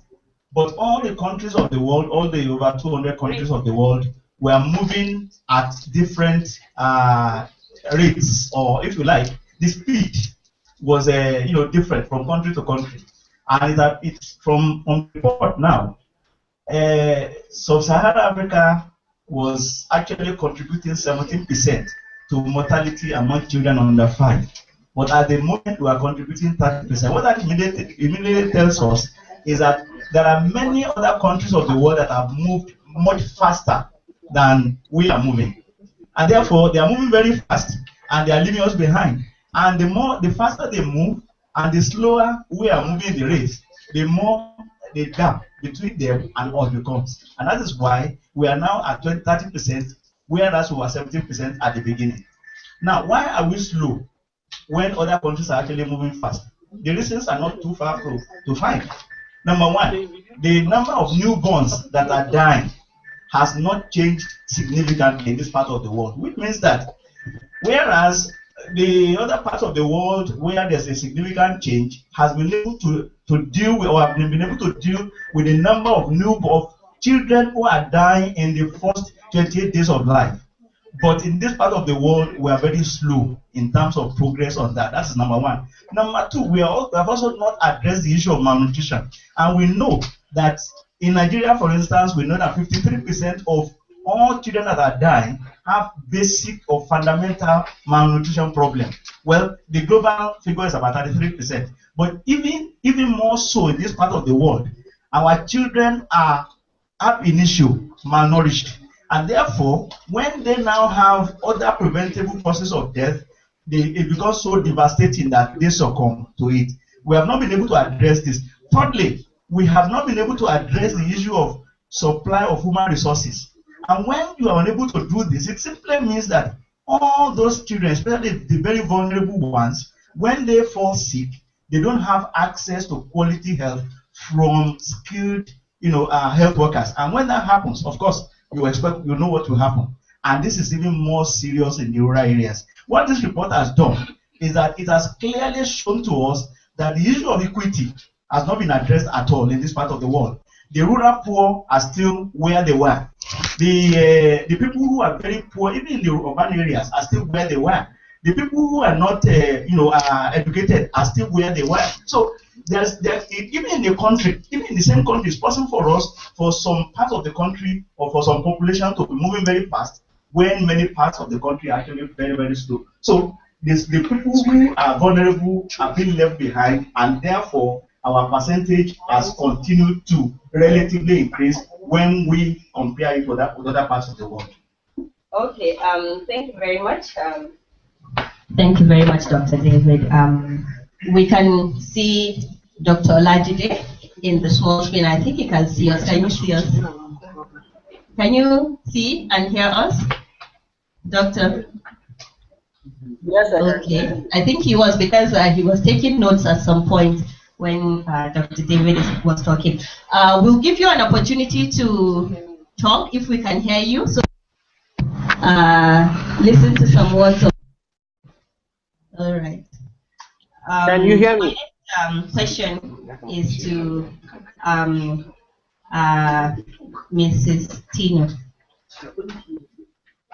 In relation to what Doctor has said about, Ms. Tino, in relation to what Doctor has said pertaining the situation we are in Nigeria, where we are as compared to the global situation in West and Central Africa generally, can you please shed more light on why children are dying? Why do we have such high mortality rates in the country?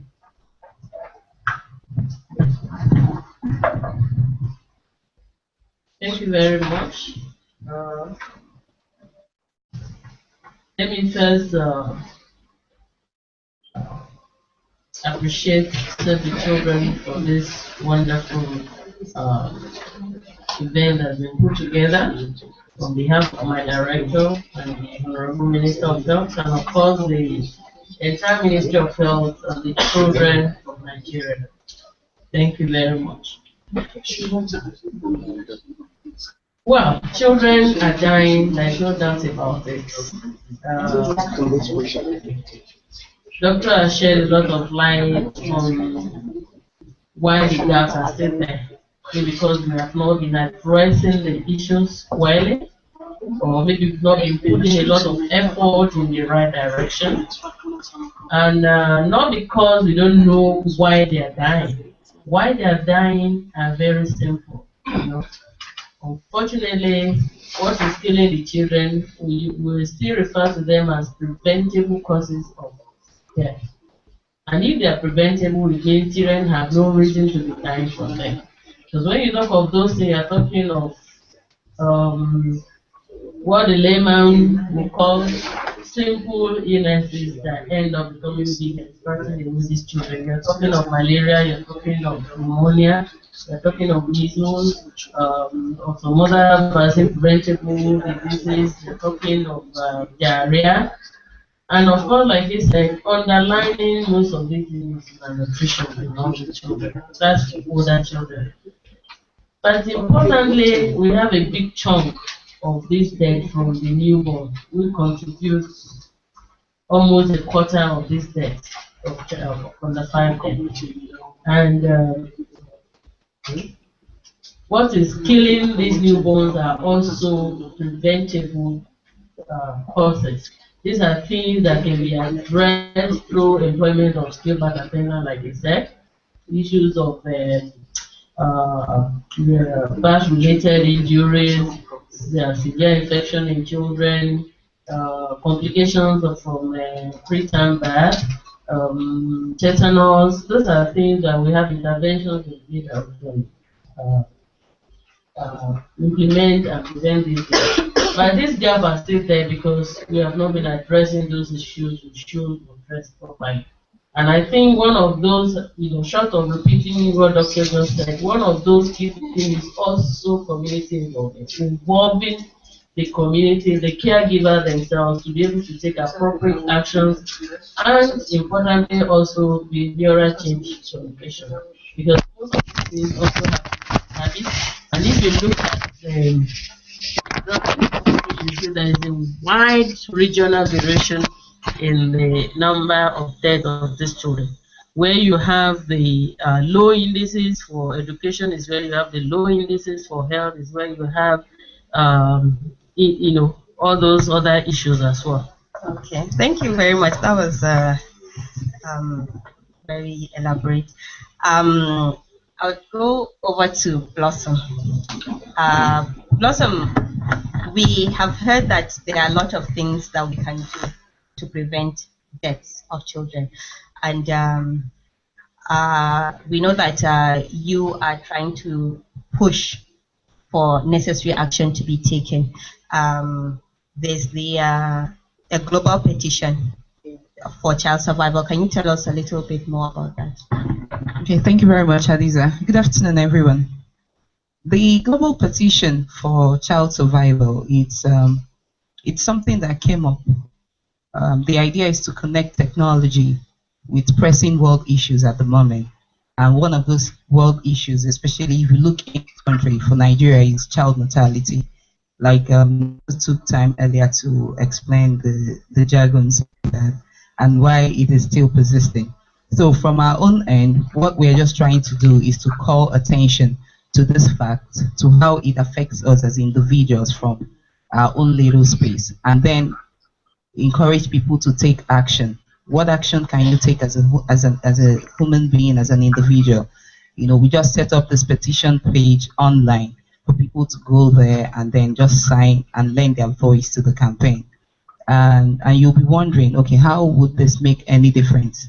The idea is by the time all these signatures are collected from around the world, there are very, very key gatherings, high panel discussions all around the world that this can be presented to them, and then world leaders will be urged to probably come up with policies from their own various countries that can go a long way to really address this pressing issue of child mortality, the high rate of child mortality in Nigeria. Then there's something that we would also not try to shy away from. Technology connects people from where they are it removes all the boundaries and all that. But then there are still some communities, especially in Nigeria, that does not even have access to technology. They don't have access to the internet. So that's where we have offline gatherings like this. Like now, you've known about this, and as a person that for every one Nigerian, don't quote me, this is not a statistics, for every one Nigerian that has access to technology, there might just be 5 more that does not have access. So that will really press it in your mind that you have a larger role to play. So if you that have access to technology would not want to lend your voice to this global campaign petition to end child mortality, then that means you are also trying to shy away from taking a responsibility that can affect like 4 more people that does not have access to the internet, access to technology, and access to the social media. So there's a video that have been that came up. They got people from Bollywood. I don't know why they didn't get anyone from Nollywood. It would have made it more interesting. Probably if you see Genevieve there, or even the band, from the music scene, lending his voice to the campaign. So there are some people from Bollywood and from Hollywood. They all came together to make this video, titled "Race for Survival." So the essence is just to press it in your heart that from your own little space, you can actually commit to doing social good. using social media, using technology. That's what it's about. Thanks. Thank you. Thank you very much, Blossom. Back to Dr. David now. We know that it's very unlikely that Nigeria is going to achieve MDG 4 as well as 5 probably. Well, that is not to say that progress has not been made, but the kind of ambitious progress that we wanted has not been made. But to make the progress that we have made so far and we have seen so far, something must have gotten, the government must have gotten something right. Please, can you tell us what, in your opinion, is something that the government has done towards child survival that has been right, that has led us to achieve the progress we have gotten so far? Thank you very much once again. There's no doubt that there has been some effort towards ensuring that children in Nigeria survive. In 2009, 2010, the midwifery service scheme started. You remember that in my earlier contribution, I said that the issue of taking care of the gaps in the supply of human resource for health is key. Because even if we put all our resources, all the money and everything, all the gadgets in very well organized hospitals, if the human element to run the services are not there, then it's a waste of time. And Save the Children believes that every child, wherever he or she lives in Nigeria or anywhere in the world, should actually have access to quality human resource for health within 30 minutes of need. It simply means that for us, the road network and all that should not be barriers. Every child should be able to access health service wherever he or she lives within 30 minutes of need. And that's, we will call that one a tall order. Nigeria tried to do something in that direction by establishing the scheme in 2009, 2010. And I can say that that scheme, more than anything else, has actually contributed a lot to the progress that Nigeria has made, even though we have acknowledged the fact that our progress is not good enough. We should have been able to do much better than we are doing. Beyond that, in terms of some states, where we work and some other states in Nigeria, the fact that primary health care is now being put under one roof and is getting stronger in some states is actually also a very key development, which we are hoping that in the next couple of months or years, we should be able to see coalesce into something quite strong. We had hoped that the National Health Bill would have been signed by Mr. President. Unfortunately, that is still not the case. But just hoping and praying, and Nigerians are praying that Mr. President will see something good about this bill soon and then sign it into law once the National Assembly passes it. Now, about 2 years ago, Nigeria also joined the scaling of nutrition. And the issue of nutrition has become quite something that everybody is talking about. And we are hoping that Nigerian government will be able to commit, will soon be committing resources to this. I just heard a few hours ago that one state government that we have been advocating to has actually also agreed to include nutrition in its budget for 2014 for the first time. This for us is a key development. And if we see all the states in Nigeria doing this, then we shall at least be addressing a fundamental issue of malnutrition among children and mothers. And this is something that we believe should move us forward very fast. So these small, if you like, token contributions towards our movement is actually, actually moving us forward. But unfortunately, I must say that they are probably not good enough. Otherwise, we should not be where we are. I expect that by now, Ethiopia just announced that Ethiopia has achieved MDG 4. And Ethiopia is the second largest country in terms of population in Africa. I believe that with our resources, we should actually be ahead of Ethiopia. Unfortunately, that's not the case. So I believe that these are the things that we should be aiming to achieve. There are other countries that are probably worse in terms of economics, and they are doing much better. And I don't see why not Nigeria. That's really interesting. Dr. David has said a lot of things, and most of them related to efforts around nutrition, around health, human resource for health, around immunization, around having significant laws and policies. Can you shed more light on what the effort of government has been so far on child survival in Nigeria? Thank you, Aviva. Thank you, Dr. David, for recognizing that government has done quite a lot.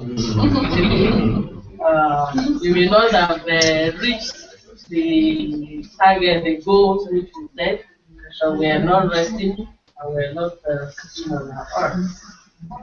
Be that as it may, I think before I shed more light on what government effort has been, other government effort has been, let's also take something into consideration so that we don't compare countries too much and say if this country is doing it well. It's also good to compare, but let's also factor in the peculiarity of our own system here. Health in Nigeria is on the concurrent legislative list. So there is a clear mandate for each tier of government. Each level of government has responsibility for the health of the population. Federal Ministry of Health has its own rules of providing policy, making sure guidelines are in place, setting standards, protocols, and all those things are in place.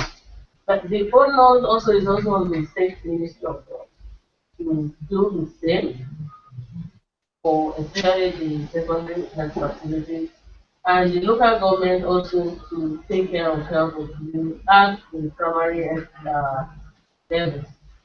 Unfortunately, sometimes you have that little those not going as smoothly as they should.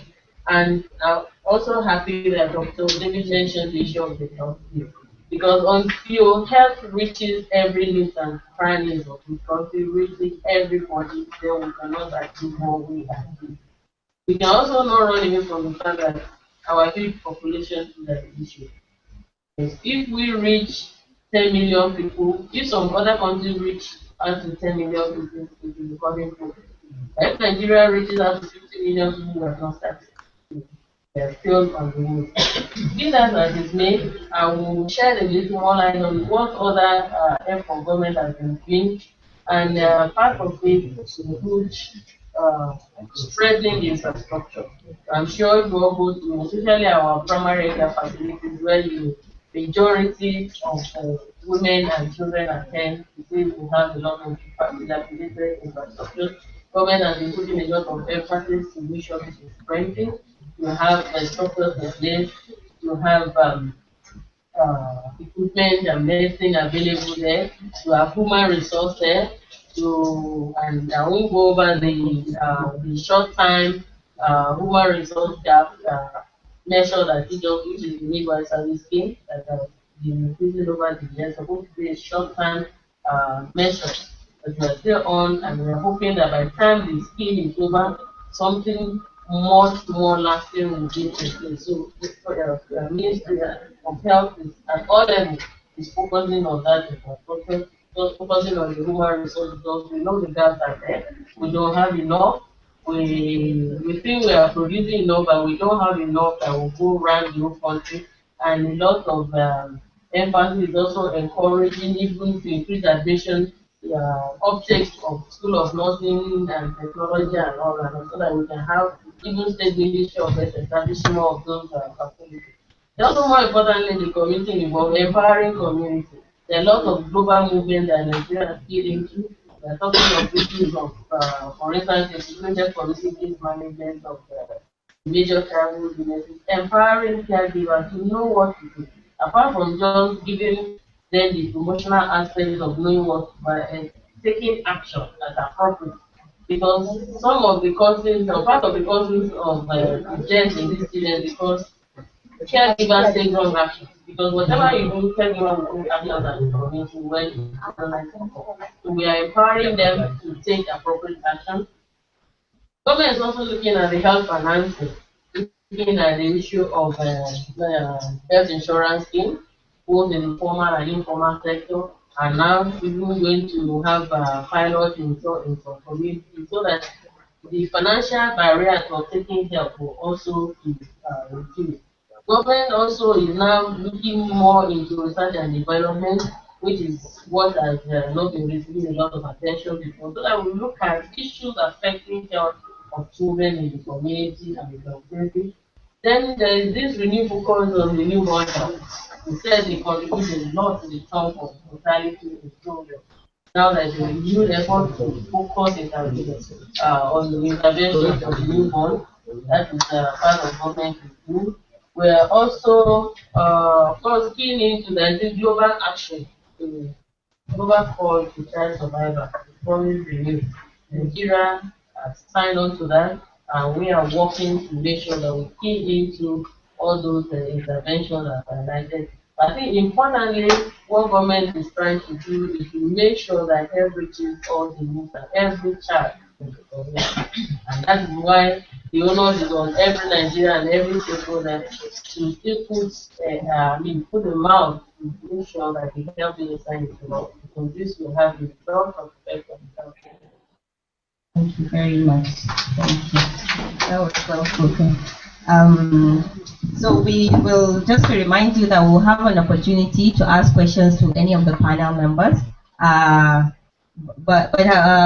wanted us to see the video she was talking about. While we're getting the video, can you please tell us a bit more about the global marathon event called the Race for Survival, where, as you said, Nigeria will be joining thousands of children across 57 countries to call for action. So can you tell us more about what the marathon is? All right. Okay, like we all know the word marathon is like everybody is struggling to get to a finish line, right? So the race for survival is actually coined from, trying to point to the fact that no child actually should struggle to survive. No child is actually meant to race for survival. If the health bill, like Madam earlier said, is in place, there are some things that naturally we don't struggle for. If all things are equal the way they are supposed to be, there are some things that you just go to the health system, is functional, is effective, is working. Nutrition is not going to be a thing that you wish for, good nutrition. There are things that are just supposed to be put in place to make sure that every child shines. Like I saw this, no child is born to die, every child is born to shine. So no child should actually struggle to live. So what Race for Survival is trying to do is bring in stakeholders, bring in key listeners. Key listeners could be the government, it could be some bodies, it could also be individuals that could also lend their voice to ensure that no child should struggle to survive. So the idea is to bring all those children together in one place. It's not just happening in Nigeria. It's actually happening in 67 countries, not 57. So about 50,000 children are going to come out, and they are to go on a race, as in literally a race. So the idea is you see them running towards this particular thing, running towards good health, running towards good education, running towards making tomorrow sustainable, running towards lending their voice to climate change and climate change realities and all that. All these things affect children. It affects their tomorrow.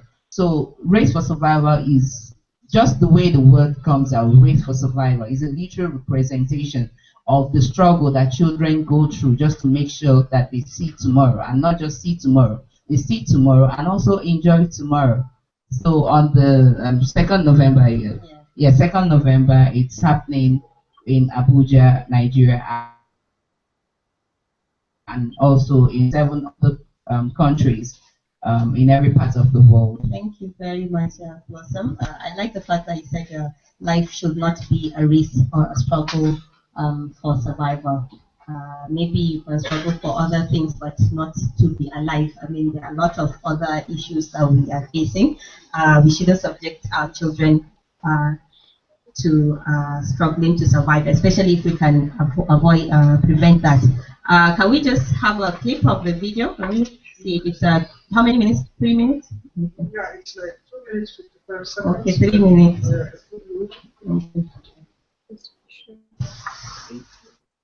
Um, okay. Well, before we see the video, I just want to go back to Dr. David on the publication Lives on the Line, which is going to be launched in a few minutes.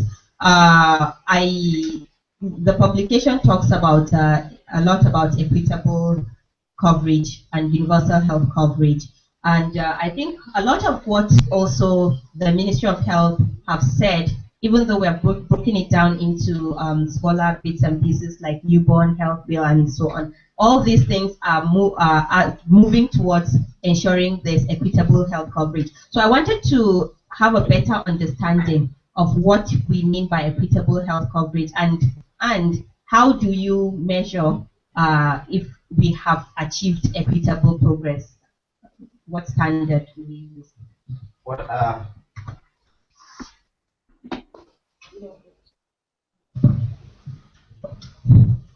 Health economists probably tell you that Nigeria is probably one of the most inequitable countries as far as health is concerned in the world, which is true. And our report, which is building on MDG4, is actually speaking to this. Now, what do we mean by equitability? I've had different definitions, but one definition I consider very, very simple and very simple language is, it goes like this: from everybody according to ability, and to everyone according to need. In other words, we are working towards achieving health in Nigeria that is available to everybody according to his or her need, and that demands contribution from everybody according to his or her ability. I think this is a very simple definition. It means that if you are a poor man and you have only 10,000 naira, what is expected from you is comparable to your 10,000 naira. And if somebody is a multimillionaire or a billionaire, what will be taken from him or her is according to his or her billions. I think this is a definition. And then, of course, when all this is made available in a pool, whichever mechanism government uses, everybody who now has a health need can take as much as his or her health needs are. And this especially goes to our mothers and children, which means that every mother in Nigeria, we are hoping for a situation where every mother, every child in Nigeria is able to have quality health wherever he or she lives, and whatever his or her economic status is. It's not about poverty, it's not about where you live, it's about what you need. I think with this definition, you may call this one an ideal situation. That is the ideal that we are hoping to have. And the closer we are to it, the happier we are in Save the Children. That is number one. Number two, in terms of universal health coverage, there are 3 dimensions to universal health coverage. The first one is that we want quality health to be made available to everybody, the population covered. We want everybody to enjoy it, because I've gone to places where they ask, you want to save children, but how about adults? Do you want adults killed? No, we are not saying adults should be left out, but we are saying that for us, we have passion for children.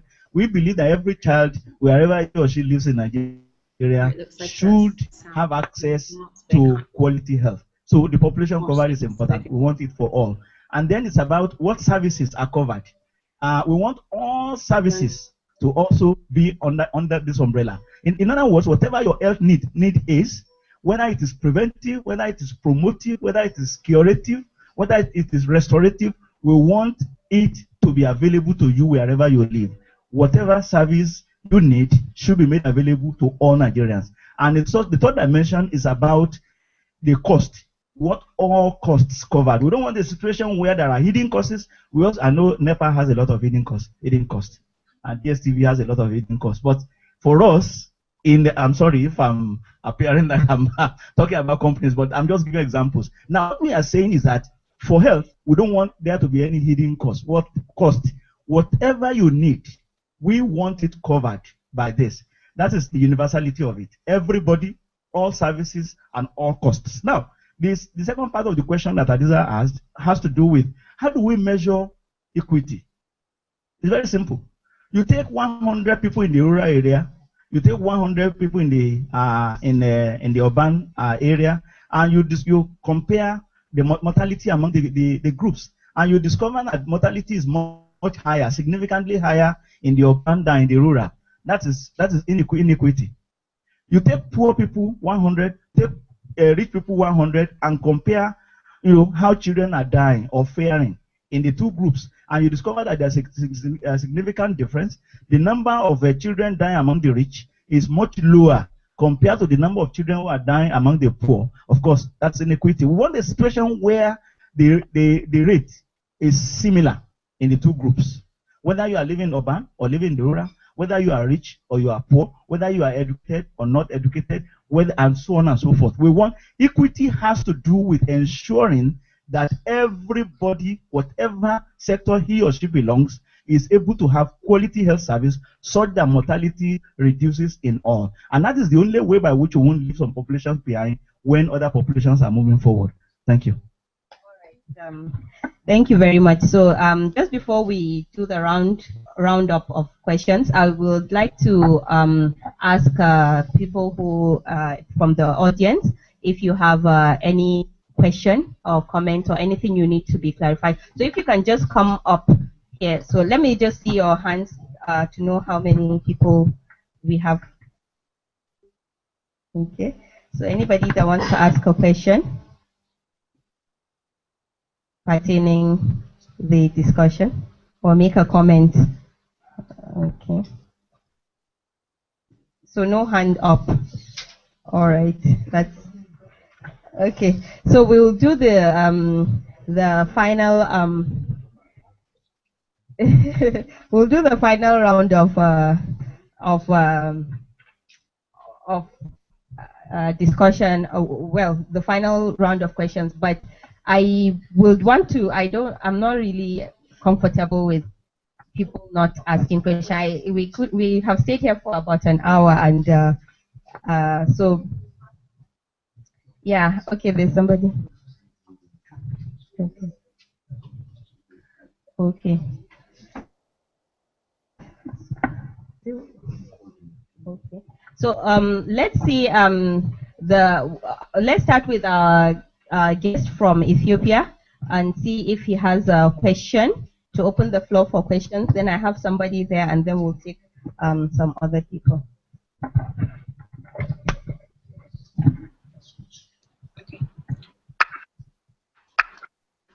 All right, can you hear me?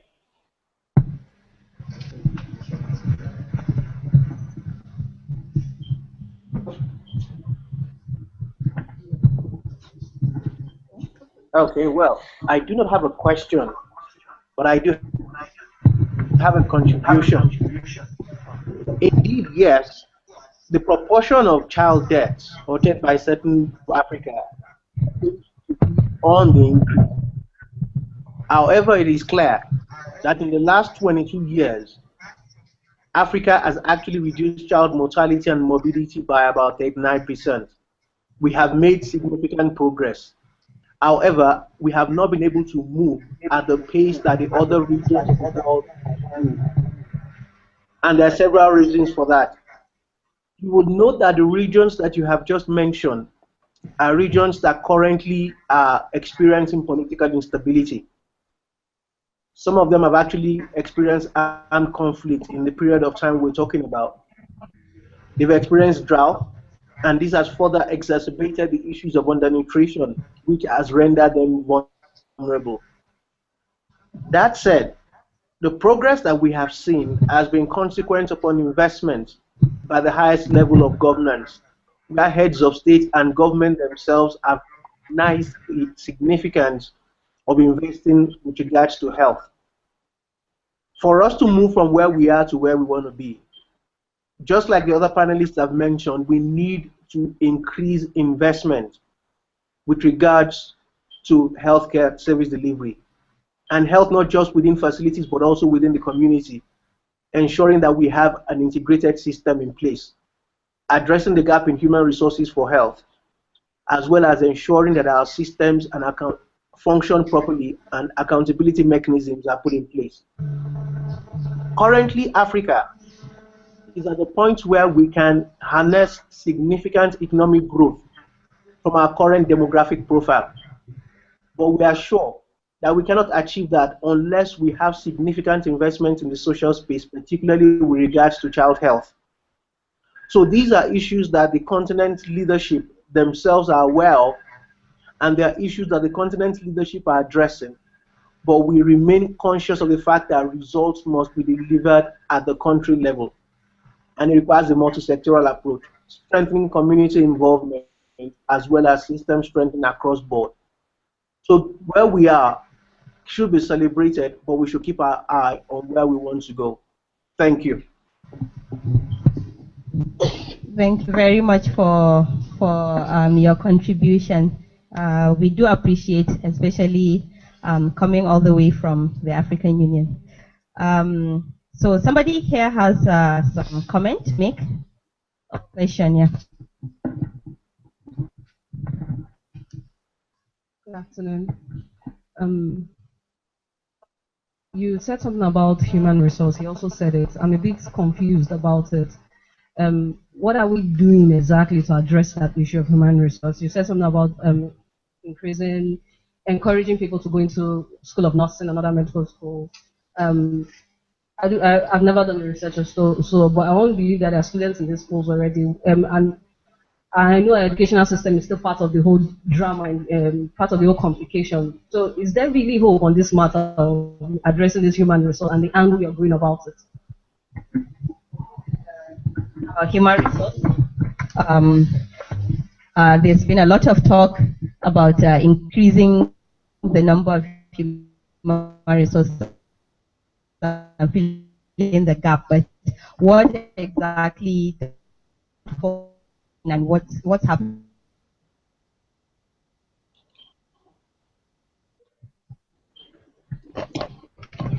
Last of is many health centers lack facilities, women and children especially, including workers. So what are we doing to help this kind of people?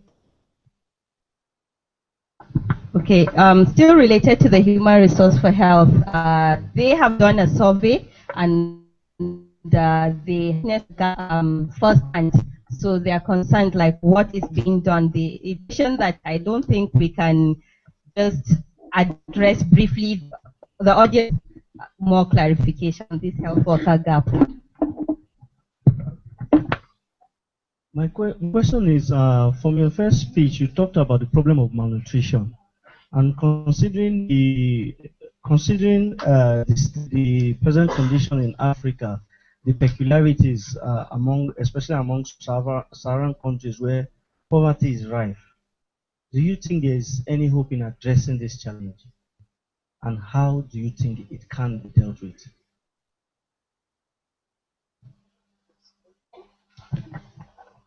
Is there anyone in particular you are in the question to, or anybody can answer that? Okay.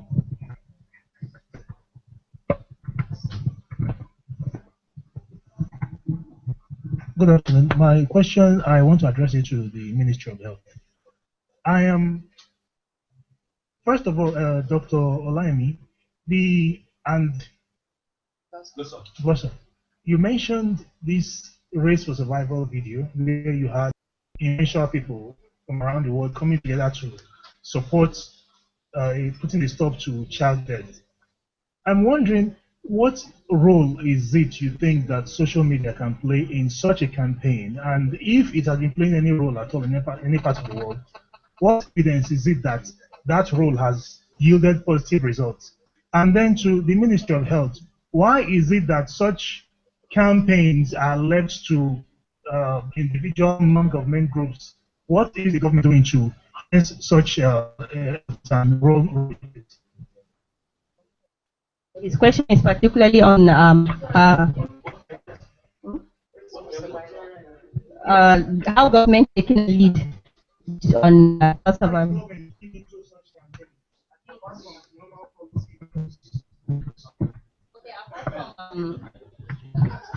Apart from the work the government is doing on the policy environment and implementing the policies, how government part of the campaigns that civil society, the various campaigns civil society are holding, for example, is it the race, for example, or the canton. So how is the government part of all these efforts to raise a voice for child survival? We have one more here. Anybody else? So. Please, I would like to alleviate women mortality on childbirth. Specifically on newborn health. What's the policy for maternal and child newborn mortality? We will now give our panelists the opportunity to answer this question, but I think the video is ready, so we'll just watch the video while they are preparing their responses. Okay, we have one more person. So the last person, the last question. Well, concerning the NHIS, that is the National Health Insurance Scheme, can we really say that it affects the rural areas? The reach in terms of health insurance, do we? They are not feeling the impact at the rural areas, and it boils back to the issue of equity. Like, we need to make sure that they also feel that. Also, it ties with the health bill, because I think there's an element of health care for children. Okay, so with that in mind, we will now watch the video. Is the video ready, or should we continue? Okay, we'll now watch the video, and then we will hear the responses from our panel members.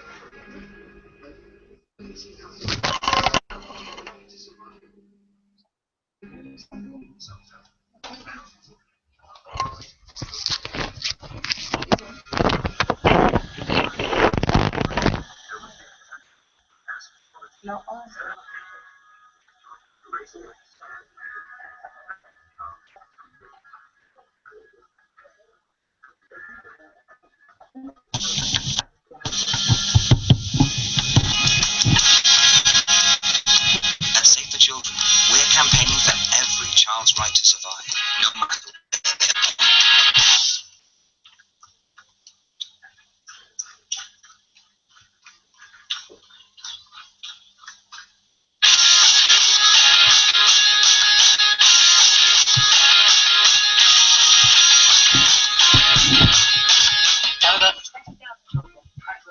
Countries across the world are competing against each other in a relay event today aimed at smashing current marathon world records.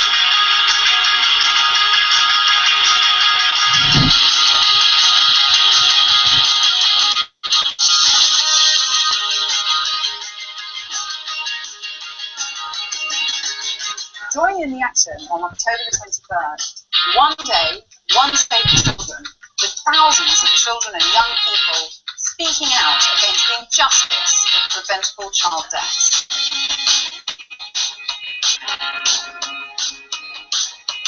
Young people in Pakistan are speaking out. Young people in Bangladesh are speaking out. Young people in Kenya are speaking out. Young people in Uganda are speaking out. Young people in Brazil are speaking out. Young people in India are speaking out. Young people in Mexico are speaking out. Young people in Afghanistan are speaking out. Young people in Cambodia are young people in Spain are speaking out. Young people in Indonesia are speaking out. Young people in China are speaking out. Young people in Sierra Leone are speaking out. Young people in Mozambique are speaking out. Young people in Nepal are speaking out. Young people in Jordan are speaking out. Kids in the US are speaking out. Young people in Nigeria are speaking out for child survival.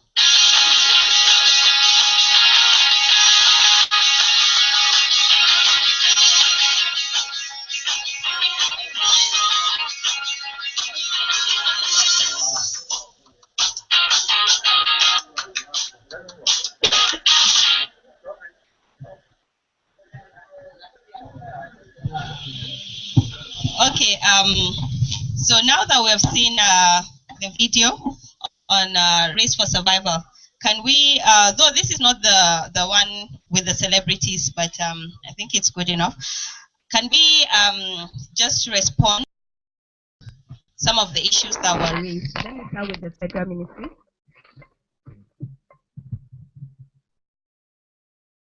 Thank you for all the questions. So if I start with the very first one, that is with human resource. So what are we really talking about?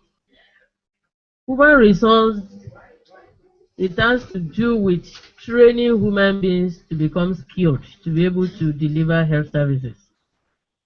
It also, apart from training them, that is available, it also goes with recruiting them, that is employing them to work in the health facilities.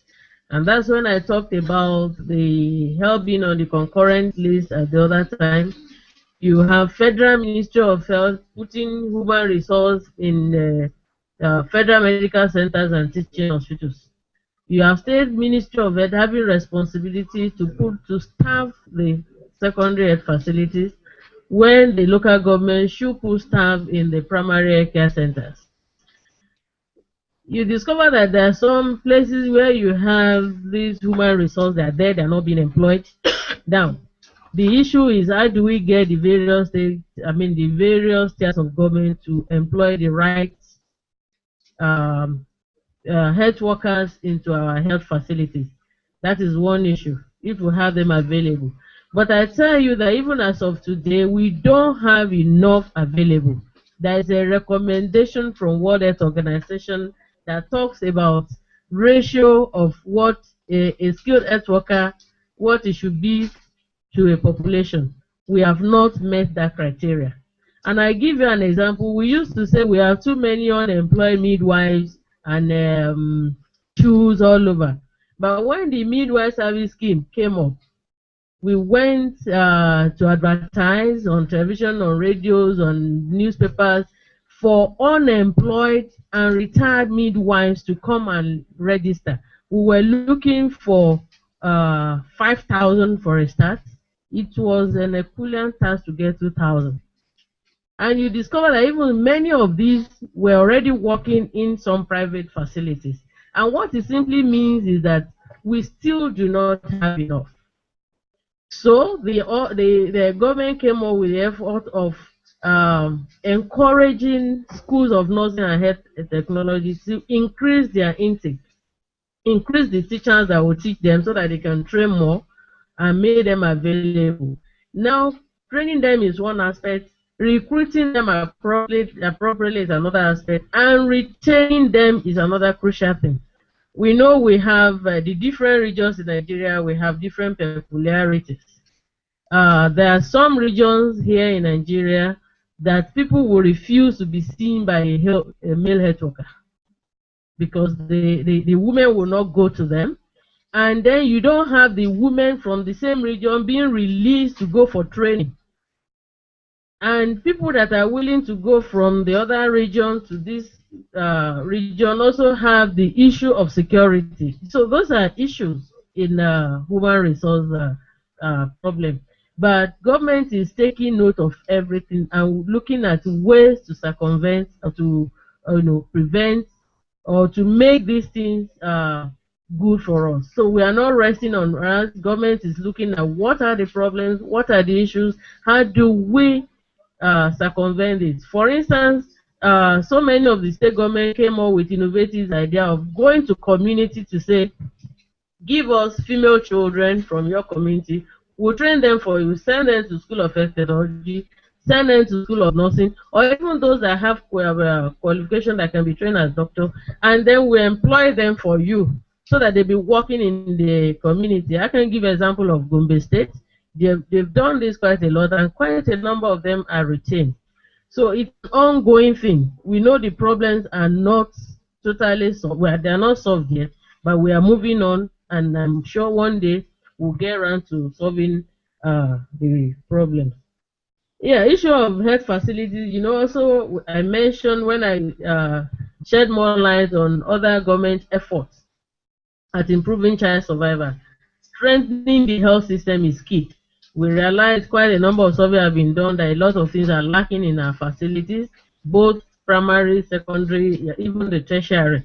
And that is how the issue of even the health bill also came in, so that we can have funds that can be channeled directly to fund these health facilities even at the primary care level, which ordinarily, as it is now, unless the bill gets signed into law, Federal Ministry of Health does not have the mandate to go and begin to provide those facilities in the PSAs. How is government keying into efforts of civil society? I think that question is already answered, because my being here representing Federal Ministry of Health shows that we are keen and we are partner in this. Health, it belongs to all of us. Health is not the business of government alone. It is a business and partnership between government, between partners, between the civil society, between the media, between the community, and even individual that will need to uptake health. A health worker, a mother can come to me with a child and I give the instruction and she goes home and she does something else. Then she won't achieve the purpose for which she has come. And the whatever advice I might have given will fail. So it's a partnership that involves all of us. And when we do this kind of campaign, is to create awareness in the community, to sensitize people to say, this thing is happening in our society, it is not acceptable, we should do something about it. And the something we should be doing about it is what government works on to put, in place interventions to address that. So I'm telling you authoritatively that government and we partner with everybody that is a stakeholder as far as health is concerned. Well, for maternal, newborn, and child health, unfortunately, this is just a one-hour program. But I want to tell you, we have what we call the integrated maternal, newborn, and child health, which looks at health in a continuum of care. That is the totality of the health of the nation. And you are looking at issues of continuum of care along the life cycle. That is when you see us in Federal Ministry of Health, and you see R starting that MNSA, we may see reproductive, maternal, newborn, and child health. And then we begin to look at the girl child even before she gets pregnant. She needs to be well prepared to receive that pregnancy and to bring forth a healthy child, because that's where it all begins. Then we look at issues of pregnancy, we look at issues of birth, delivery, we look at that infant, and then we look at childhood, and then that cycle continues. And then you also look at that life cycle along the health system. We used to think health starts and ends in health facilities. Now we're not thinking like that. That health starts with the individual, it goes into the community, because what happens in a community, in a group, affects what an individual does. And that's why partnering with media and civil society becomes a major issue. Because so many of these things have to do with behavior, has to do with myths in a particular community, and we need partnership in this area to debunk some of them. So that's a topic that will take us like 3 hours, and I don't think that is will. Now for the NHIS, what is the reach? I agree with you, and I think I do my heart for the young kid that asked this question. The reach is poor for now, but we are moving. You have to start from somewhere. Ministry of Health started with practicing this with the formal sector, that is those that are with civil servants alone at the federal level. Now it's gone beyond that. State governments are buying in, some private sectors are buying in, and we are piloting even the community health insurance, so that it will not be only the people that are formally employed that will have access to it, but it will even be in the community. And there's a lot of study going on. There's a community in Anambra State that has been doing some sort of health insurance scheme in their small community. Everybody contributes maybe I think 10 naira or 20 naira, And whenever anybody is sick, he goes to the health center and they obtain help. And these are things we would need to encourage more and more. If we find such in a community, government encourages. If it's not happening yet in the community, there is a matter of time we're going to get it. Just get patient a little. And I think maybe if I can just say something on malnutrition before I give to Dr. David. Is there a hope of addressing it? I think there's a big hope, and that's where you media people also come in. We used to think food that are nutritious must be expensive. I was telling my children the other time that God in His mercy has made sure and given us that things that are essential for life, for survival, are the cheapest. Most of them actually are at no cost. So many of these vegetables and things that we grow at the backyard will do a lot more than the things we buy for 1,000 naira. But we need to enlighten people. People need to know. You go to societies, some communities where people say, if you give children egg to eat, they will steal. And then the father sit down and eat all the eggs in the house. I'm not against fathers. Ms. Dilo, I hope you're not starting a riot of some sort here. The truth is that we fathers have also realized that we don't eat the eggs anymore. We give it to the children. Now, I will say that, yes, I think she has answered virtually all the questions. The very difficult one is dealing with the issue of human resource for health. That topic can continue. We can continue discussing for the next 1 year because there are so many aspects. So the only aspect that she didn't mention is that the issue of training, the issue of absorbing the ones that are trained, the issue of retaining them are key issues. But even more very serious is the issue of distribution, because you now discover that I even want to give you a little prick. In the Federal Ministry of Health, how many health workers are there doing administrative work? You don't want to answer that. You don't want to answer that, I'm sure. Please do a survey. You will discover that logged in there are many professionals who, even surgeons, logged in there who actually should be on the field doing some work. I think there's a need for some form of review or revision of how we employ, how we use or engage our professionals. They did it in Ghana a few years ago. They discovered that the Federal Ministry of Health was having so many professionals whose skills are just locked up in the offices, and they did something about it. I just hope that a revolution will also take place in Nigeria, where professionals can and will be engaged where they are actually needed. I haven't said that. I just want to address the issue of malnutrition, because she has started.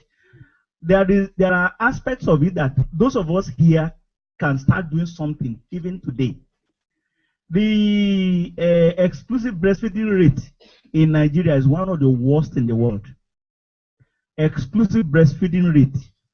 We expect all mothers to exclusively breastfeed their babies from the time the babies are born until the baby is 6 months old.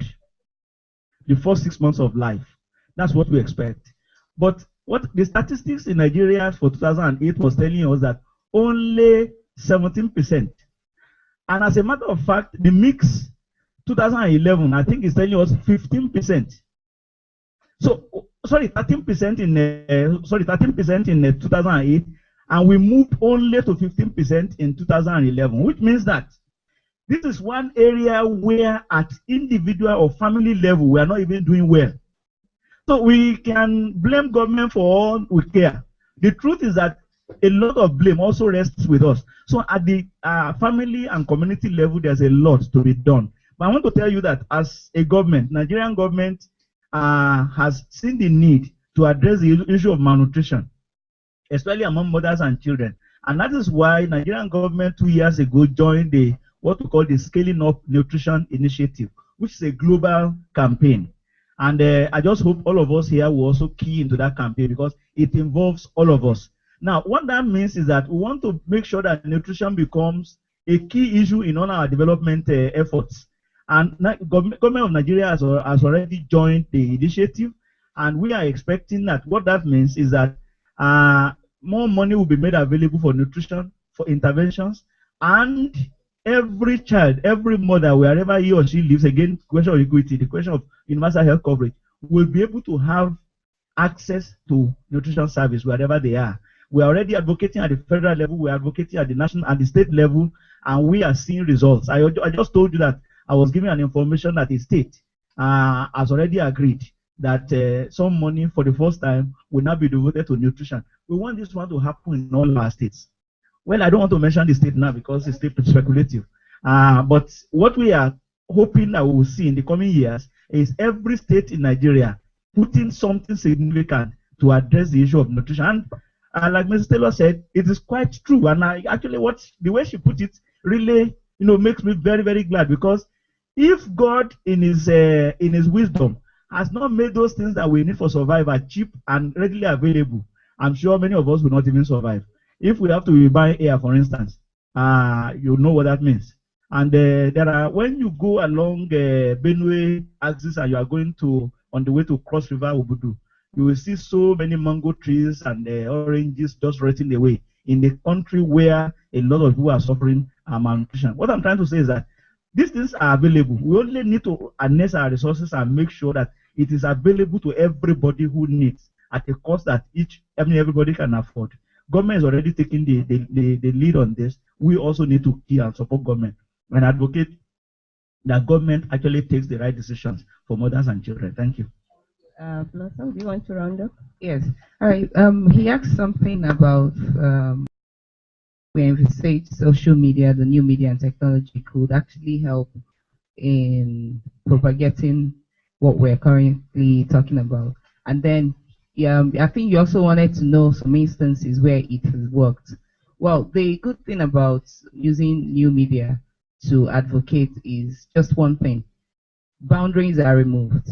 Yes, we know we have the FOI Act in Nigeria that can actually enable you to go to a government agency and demand for some information, right? But then I'm sure there are journalists here with us that can also attest to the fact that this is not currently being, it's not very, very, very realistic as it is today. So when you use new media as a tool to drive your campaign, what happens is that you knock out all the barriers and all the boundaries that can actually present themselves to you, and somehow you push probably if you're demanding something from a government agency, let's say Federal Ministry of Health, for instance, you push them at a defensive stance, whereby they don't really have any other choice than now come out to actually volunteer the information that would have taken you years and months and ages to get from them in the first place. So you see them rushing to do press releases addressing what you actually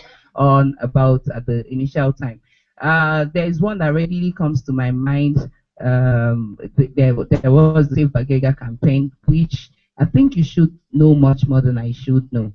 Some money was released by the government to go for remediation, and then it's taking forever for this remediation to come into place. So some guys started this online advocacy, called Follow the Money. Follow the Money was about, okay, this money has been released, so why hasn't why have it not gotten to the grassroots? Why are the children in Bagega still dying of lead poisoning? I'm sure you know so much about Save Bagega. Did you actually know about the online campaign?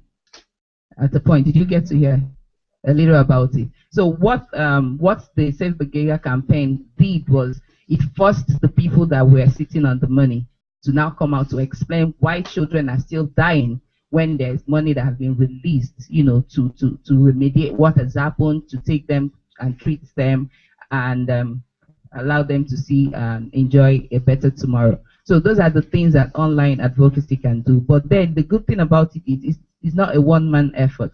So it's a teamwork that makes it work properly. But then it doesn't just end there. From online interaction, we are all expected to move offline for the actual engagement, for the actual actual realization of the goals that we actually set in place in the first instance. Thank you very much.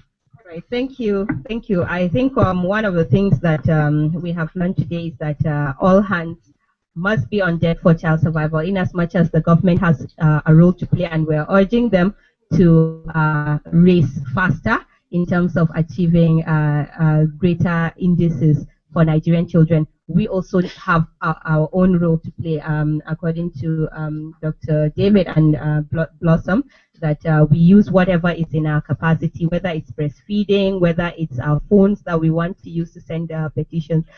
Everybody has a role to play, as well as the community themselves, to be open-minded in terms of taking services.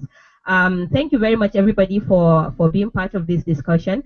Just before we round up, there's this report, Lives on the Line, which is being shared. I would like to call on the head of health and child survival in Save the Children to come and launch the report together with the panel, together with the panel members, so that he can say a few words and launch the report. And yeah.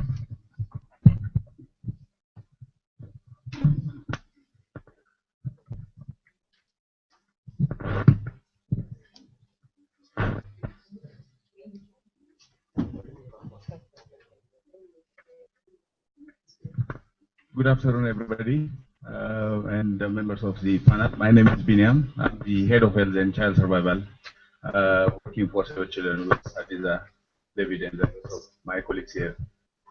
Thanks, everybody, for organizing this event, and thank you for coming as well on behalf of Save the Children. We are glad to launch this publication. As you go through the document, you will find out that there are very key and interesting findings. Of course, you will also note that there are good things to celebrate about, and there are also some bad things which you have to live with. So the good news, Africa is making a very good progress in progress in achieving MDG 4 and 5 objectives, particularly MDG 4. Earlier Mr. Feller was talking about number and so on. Nigeria is a very big country, of course.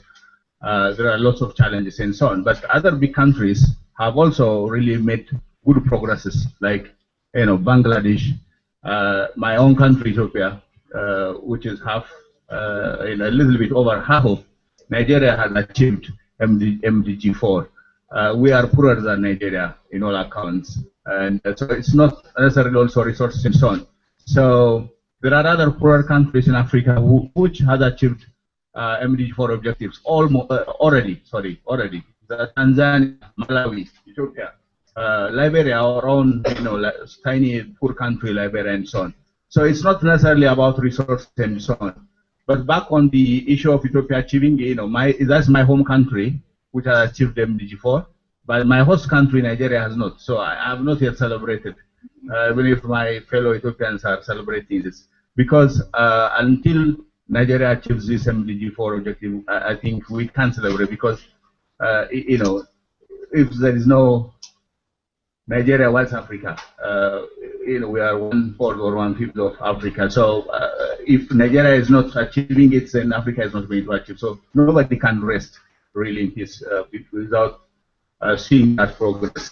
With the current rate of Nigeria, we are only reducing under 5 mortality by 2.5%, which is quite insignificant. And if you continue with this progress, we will only achieve MDG 4 by 2025. So that's 10 years after the rest of the world and so on. So a lot has to be done. But we should not underplay. It's not fair to underplay a lot of commitments which government has made.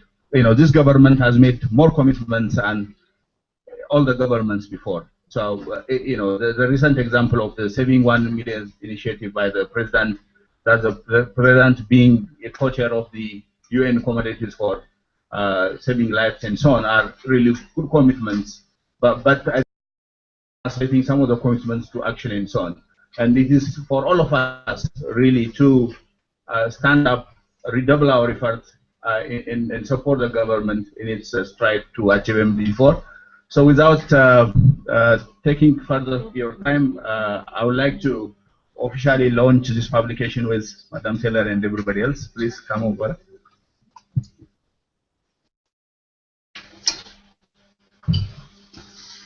Yeah, can we have some we have representatives. Yeah. Yeah. Yeah. Like 5 is good.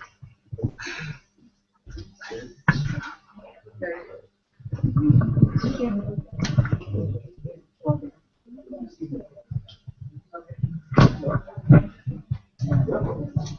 I think everybody has a copy.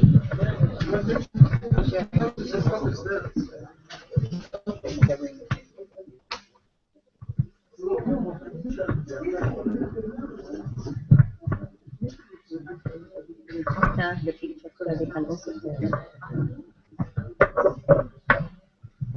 So can you just raise the book up a little bit? Yes, not covering your faces, of course.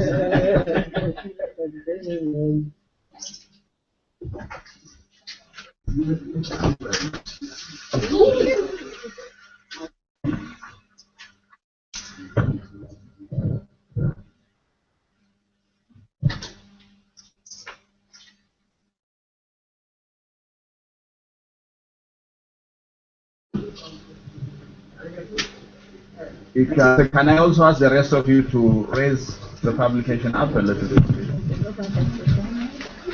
Everybody up, yeah?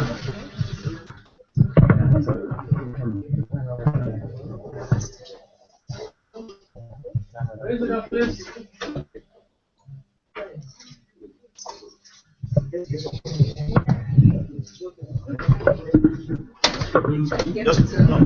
Just want to get more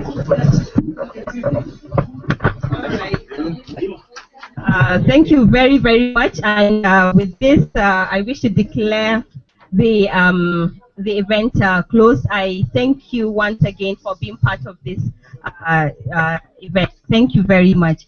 There's lunch outside, so you can